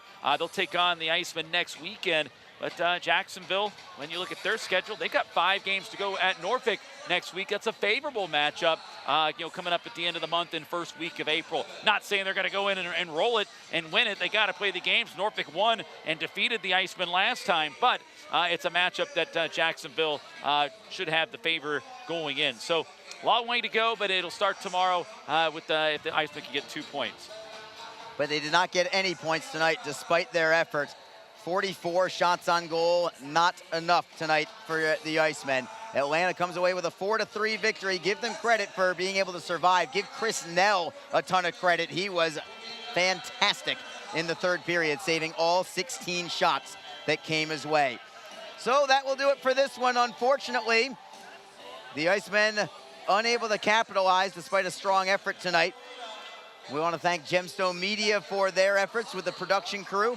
Also our off-ice crew led by Kate Truslow. Alex, for you, this is Arlie Johnson saying good night. Once more, your final score tonight from Jacksonville. The Atlanta Gladiators 4, the Jacksonville Icemen 3. We'll be back with you again tomorrow afternoon, 3 o'clock start time here in downtown Jacksonville in the final game of a 3-game weekend series between the Icemen and Atlanta Gladiators. Until then, this is Arlie Johnson saying good night. Hope you enjoyed the broadcast despite the result. This was a great night for hockey.